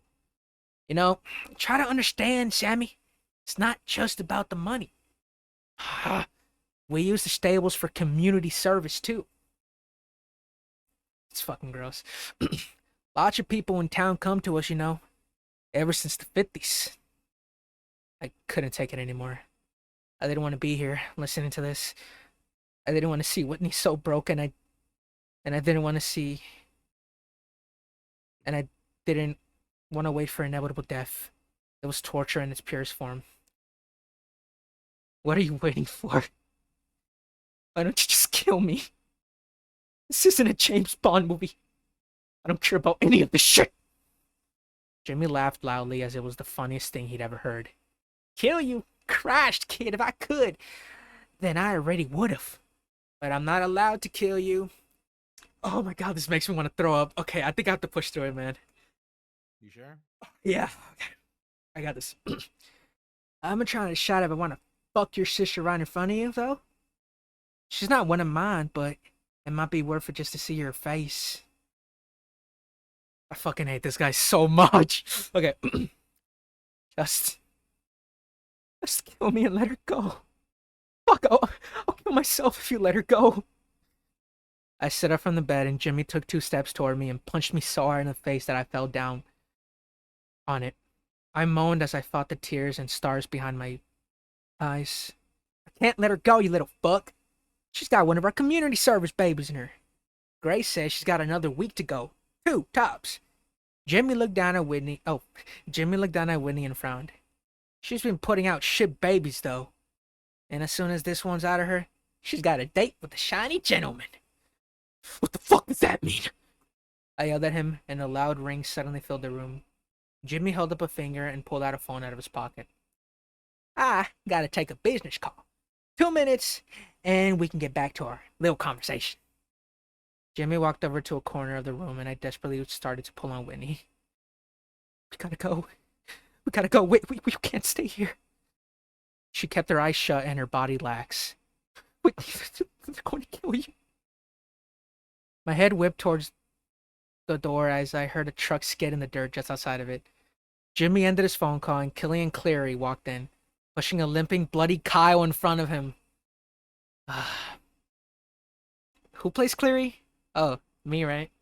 Yeah, I think so. Fuck. I forgot the voices. Both of these bastards. I don't really care about this bastard right now. You know what? Little something practical? It makes it sound like a bitch. You know what? Fuck you. Jimmy too, bro. Did I make them all sound like that? Yeah, fuck it. You know, you want to voice Jimmy right now? Fuck it, you voice Jimmy right now. Give him the weirdest voice ever. Where's the girl? Couldn't find her. God damn it, Claire. You fucked us. Go back out there and find that girl. Jimmy snatched his gun off the bed and shoved it into the back of the waistband. Fuck it. Okay, let's just go back into it. Okay. Now listen here, you little shit. Claire growled. I ain't your fucking employee, and I don't have a fucking day to play and hide and seek in the woods. I'm telling you, she wasn't with him. So I guess if you want to know where she is, you should get it out of him. Clary threw Kyle down on the floor and spit near his feet. I gotta do your fucking job now? Jimmy walked over and without any hesitation kicked Kyle so hard in the ribs I heard some of them snap inside his chest. I tried to stand up, but I was still dizzy and finding out the darkness. Where's your girlfriend, Landy? Prescott raised his boot and then stomped down hard on Kyle's ankle. He screamed in pain. I can do this all day, kid. For the 500th time, I really hate this guy. Cleary sat down on a bed across the aisle and lit a cigarette, watching impassively. Jimmy pulled Kyle to his feet and then punched him hard in his face. A few of Kyle's teeth scattered across the face. Tell me, you little cunt. Jimmy punched him again in the face and Kyle went limp. You're killing him! I screamed and jumped off the bed, running blindly toward Jimmy in a red rage. Cleary stood up and caught me with no effort at all. Holding my arm down on my side, he laughed, cigarette still tucked into the corner of his mouth, as I struggled helplessly against his chest. Once again, these are like grown men, bro. These are like fucking like middle-aged men against like grown rich men. against teenagers. Jimmy had straddled Kyle by now, and was rapidly punching him in the face and chest. I was barely conscious, and I prayed he'd pass out from the pain. After a full minute of this, Jimmy stood up and rubbed his bloodied fist. Last chance, Landy. Fuck you. Kyle said through a wheezing, rattled breath of air. Jimmy spit on him and raised his foot up as high as he could and brought it down on Kyle's face with so much force that I heard his skull break. I sagged in Killian's clear his arms and he dropped me into a puddle of his feet. It's like, seriously, like, you know the story, but you forget just how graphic it is. Like, okay. Jimmy bummed off a cigarette off of Clary and then stood next to Whitney's bed watching me cry. Jesus, what a mess.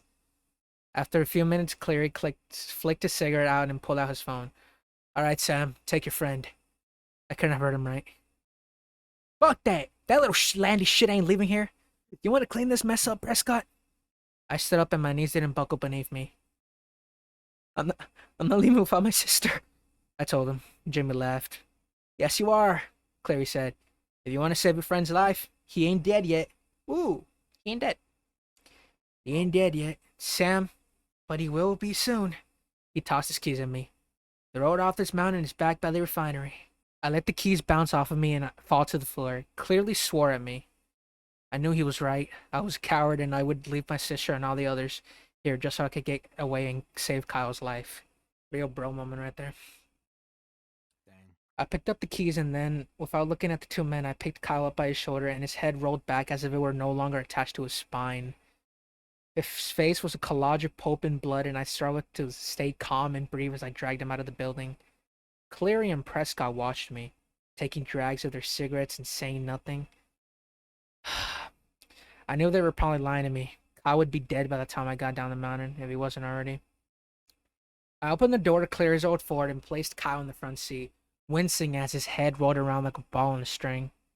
It took me almost an hour to get down the mountain, even though I took the overgrown road at a ridiculous speeds and did everything I could to destroy the shocks on the truck. I sped into the hospital's emergency zone and found a medical team waiting inside the door. It was clear that they'd gotten a call to expect me because they already had a crash cart with them and an IV ready to push into Kyle's wrist. I left Cleary's truck where it was and spent the next 2 hours in the waiting room, calling my dad over and over again, crying over an Architectural Digest magazine. No one came to take a statement from me or ask any questions. Kyle's mom arrived just before my dad did and started screaming as soon as she saw me. My dad walked in behind her and had a deputy restrain her. He drove me home in silence, but I couldn't take it for so long. Is anyone gonna file a police report?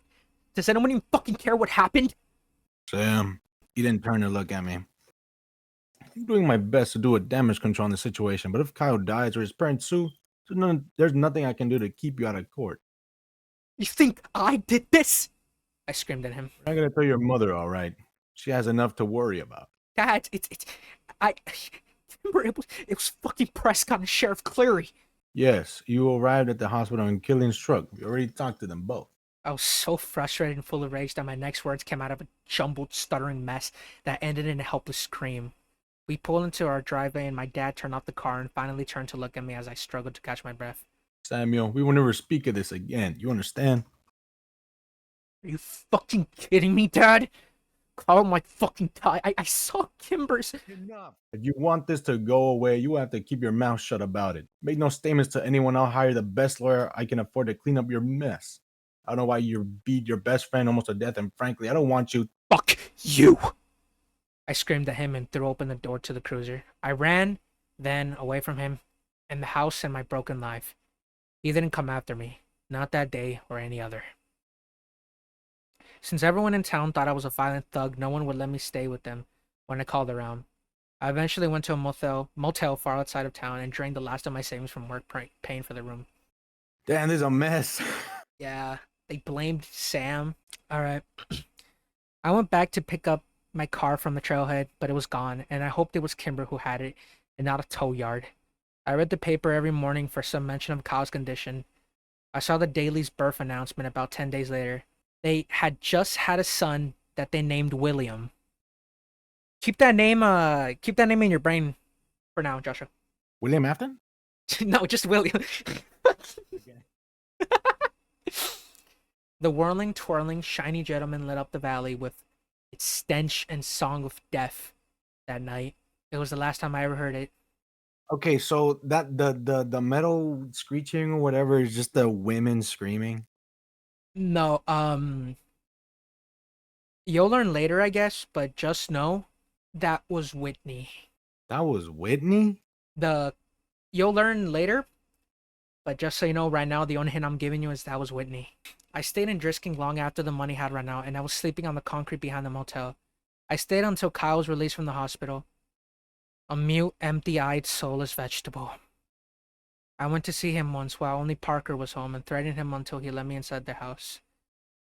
When I had assured myself that the Kyle I knew was dead and only his empty husk remained, I left his house and hitchhiked out of town.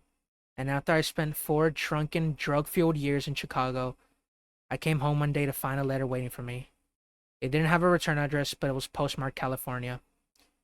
I knew it was from her before I'd even pick it up. She'd written so many of my assignments for me that I knew Kimber's handwriting better than my own. So some solace is that Kimber escaped. We're gonna talk about so much later, but Kyle's such a goat for like clearly sacrificing himself for her. Oh yeah. He's like, inside it was a letter. The letter I read it only once many years ago until I sat down to transcribe it today. So this is Kimber's mom's letter. Okay. My Kimber, I know you aren't gonna understand why we did the things we did. It was all born out of love. At least it started that way. You're everything to me, and you'll always be my daughter. You understand? And I'm leaving this world because of what I've done to you, not because of what you are. I don't want you to be upset about what you are, because who you are is beautiful. My dearest, this town has done horrible things. That's a fucking understatement I've ever heard one. And all of us who live here are guilty. Read this letter and leave this place. I need to tell you all of this. I need to start at the beginning. Somewhere along the way, decades ago, the major population of Driskin became unable to bear children. Most people blame the town for letting the iron ore leak into our water table during the collapse of our mines. This is the same water table that still provides the town's water today. They were never quite able to fix it, and ore is toxic and exposure causes infertility. The town did and still does suffer greatly from its effects. And the Prescotts? They solved the problem that no one else could. It was an ugly crash solution, but most people were happy to look away when they were able to raise families again. You see, they took girls, mostly women from other places, and they impregnated them and gave us their babies. And the town came under the care of Thomas Prescott when he started to sell some of their babies on the side for a profit to rich couples. And the sheriff, he helped him do this. But then an ugly rumor started that they were selling to human traffickers. That's the ugly rumor, right? Yeah, totally. Such an ugly rumor. And the Prescotts had to offer triple the price for girls. Thus the triple tree. And in town we began to murmur, but we once again turned the other cheek when the city was suddenly flooded with money because of how well the traffickers paid. People had well-paying jobs again and were proud to call Drisking home. So we said nothing, and those that did were taken to the mountain. Because that's where they do it. There's a place on the mountain where the women are taken, Kimber. Drifters, runaways, and if their parents choose it, sometimes the girls in town are even sold back. They arrange to sell the girls, and they meet them at a tree halfway between our town and their baby mill. Sometimes kids play there now. I think you played there. The triple tree. The Prescotts and the sheriffs are the ones who impregnate the girls, and the children are named after them. This is where it's coming in, okay? Try to use big brain. Few children for the Prescotts, so Phil, Parker, and cow children for the sheriff. Dang. Dang. So, just from that, what do you gather? And he even knew he didn't do anything? What? Clary? Or if Killian, sure, right? he's the ex-sheriff. Oh, but he was the one that was, that gave the K children. They're named after their fathers. Prescott, P, Cleary, or Killian for a K. But just from that, what do you have to gather? Who do we know from the story? I don't know, man. And then, when the women became too sick or too old to deliver profitable babies, they are sent through a giant machine that was used to refine ore, and their bodies are crushed and the blood and skin stripped away, and what remains of them are their stolen children and the dust of their bones. Yep, I know it. I know it. That's why I told you it was Whitney. The shiny gentleman is that ore thingy, and Whitney just And all that's left of their bodies, is the powder that they spread over the mountain to hide their crimes. So that was the powder that guy was talking about. I'm telling you this, Kimber, because you are one of these children. Most of your friends are one of those children. Please get out of Drishkin before your father finds this letter. Run away and never come back and never speak of it to anyone. Their industry has deep roots now, and the traffickers have lefty connections. Don't tell anyone. Don't keep this letter. Don't look back. I love you. I'm sorry I have to leave you. We all have to answer for our sins. And I'm ready to burn in hell for mine. Love always and forever, Mom. And then CK right here. What is that? It's the Oh, initials. that's, Yeah, okay. the author. So, bro, so many things to go over. I think I'm gonna kill myself. Yeah. So, like, first of all, when you were starting to piece together what the actual story's about, what did you think? And like, what were your exact like things? Cause mine, Theorizing, it kind of went in between the trafficking, but it was just drug trafficking. It wasn't ah, anything like human trafficking. I didn't think of human trafficking. I just thought of trafficking. no one does, bro. And I thought of like some kind of like civilization or like, something like that. Like Yep. quote unquote skin men, but obviously that was debunked because it was just a sign that was not misspelled, but misinterpreted, Yeah, I guess. you were right. That's why I told you you were half right, because these stories, they're not exactly said, but my personal theory is these theories are fed to children by Cleary and Prescott, by like little whispers around the town. Oh, So yeah. the skinned men is the sign, right? But no one would ever know because no one wants to go into the mountains. It's scary up there, right? Yeah. The shiny gentleman sounds like a, like a knight or something scary to keep you away. But it's just that Yeah. mining ore thing which they send the women to. This whole thing has been like tall tales to keep the children from knowing. Dang.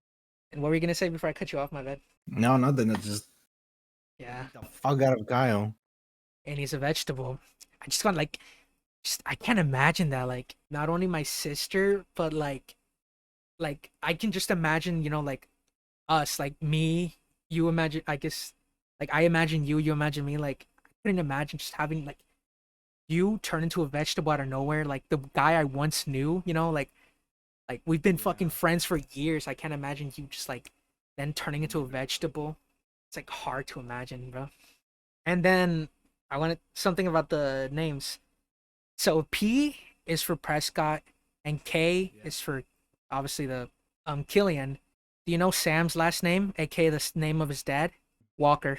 So, Walker. And his father was Graham Walker. And what was the name of the baby that Mira had? William. Yeah, Dang. Yeah, but I'm pretty sure everyone already knew. Anyway. yeah, it was Graham's baby. But I want you to like theorize more. Who was the last person you knew that was pregnant? What was it? Not Kimber. Sam's sister, Whitney. Yeah, Sam's sister, Whitney. I was gonna say what, but yeah, Whitney. Yeah, so who do you think impregnated her? Yeah. Yeah.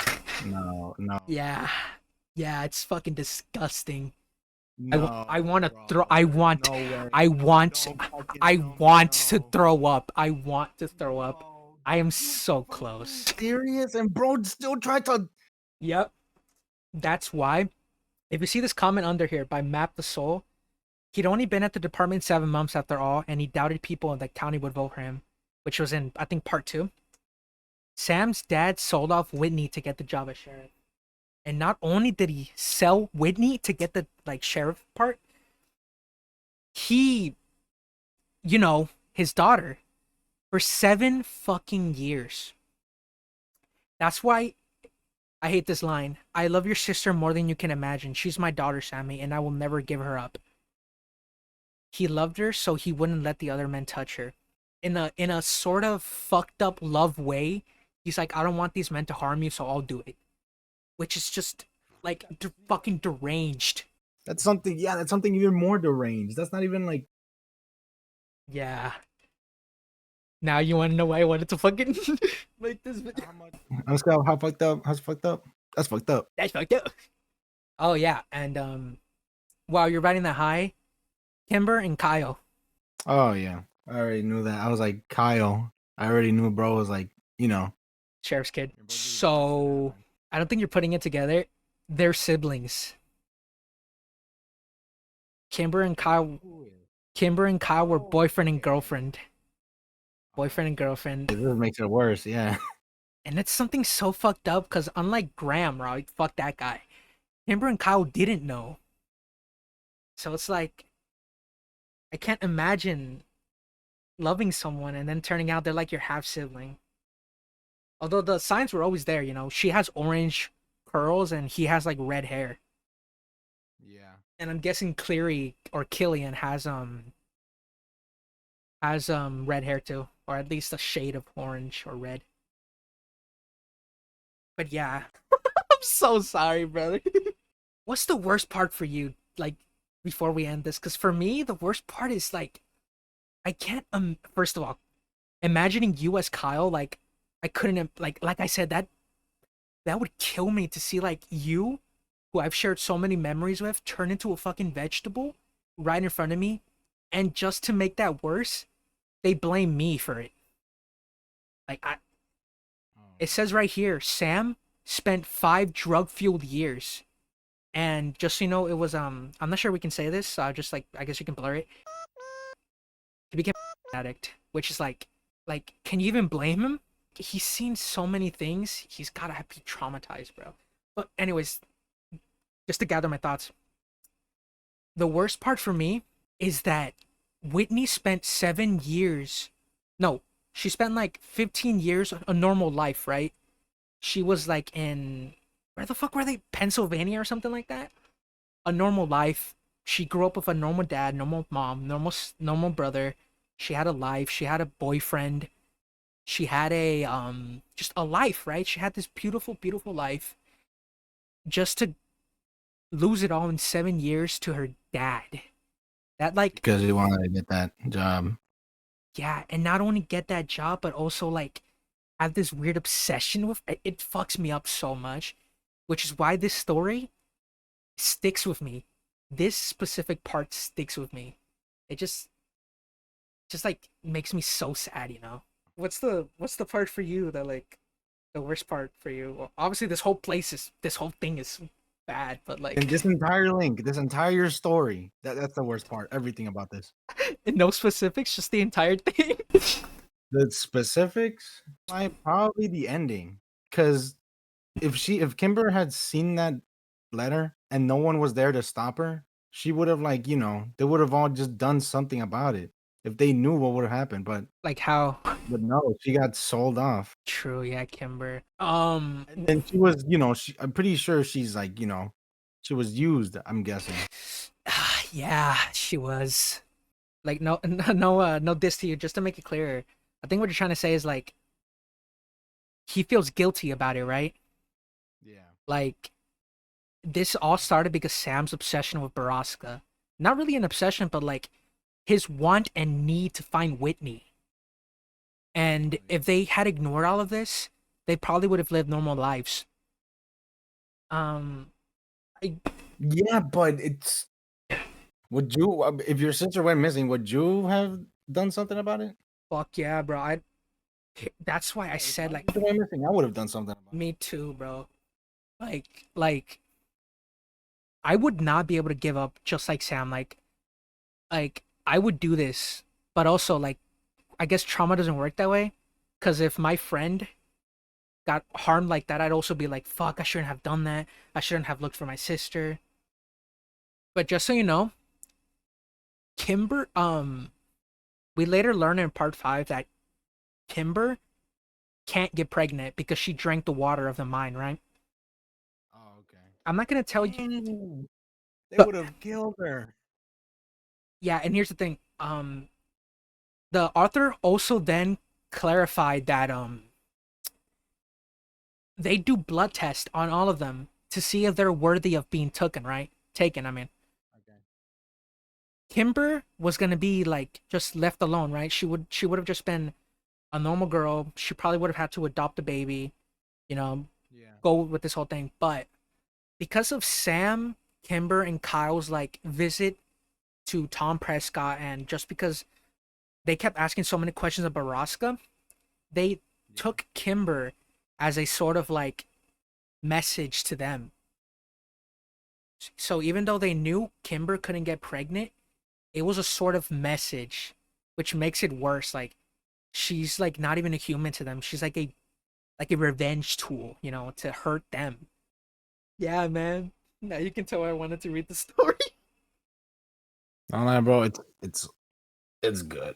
Yeah. Besides the point, I mean, besides the fact that it's traumatizing, Yeah. it's good.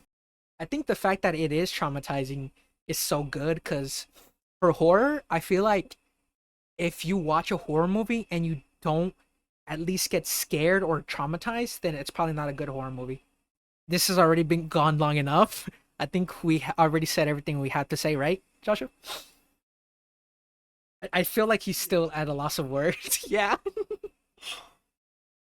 Trust me, bro. You're gonna be talking to me about this for days. This shit doesn't leave you, bro. Anyways. This isn't normal incest. This is advanced incest. Oh, don't. Oh, God. Yeah, well, I was gonna say if you liked this video, but if you at least Dislike this video. Make it the most disliked video ever. if you enjoyed this video, like it, I guess. Comment if you want another story for us to read. If you're Please comment down below and I don't know. shut up, man. Like, I don't feel like doing this right now. I mean, neither. This story broke us, man. Anyways, yeah. Before this gets too long, see you guys later. Say it again. There was a comment said, "Please OP," which means original poster or post. Don't let them get away with this. At least write a 2-sentence alternate ending here in the comments or something. Quote. And then I went back to Borrasca and fucking killed everyone. Where'd you get that? Oh, the actual OP actually replied, and then I went back to Borrasca with my minigun and mowed everyone down and burned the dorms and the shiny gentleman to the ground. Where did you get that? Oh, I just realized that's why you said this isn't normal incest. This is advanced incest. You were reading the comments. Yeah, this is Here it is. Please, OP, don't let them get away with this. At least write a 2-sentence alternate ending here in the comments. And then I went. Yeah, it's like you love the fact that it's so grounded in reality, but you want a comically like funny ending. Like I went down to Borrasca, I popped the flamethrower. Kyle became like Professor X, and we just killed all of them. Right? It's like Professor X. I demand a part 5 where Sam finally grows a pair of nuts and does something about all this. was that a comment? Yeah.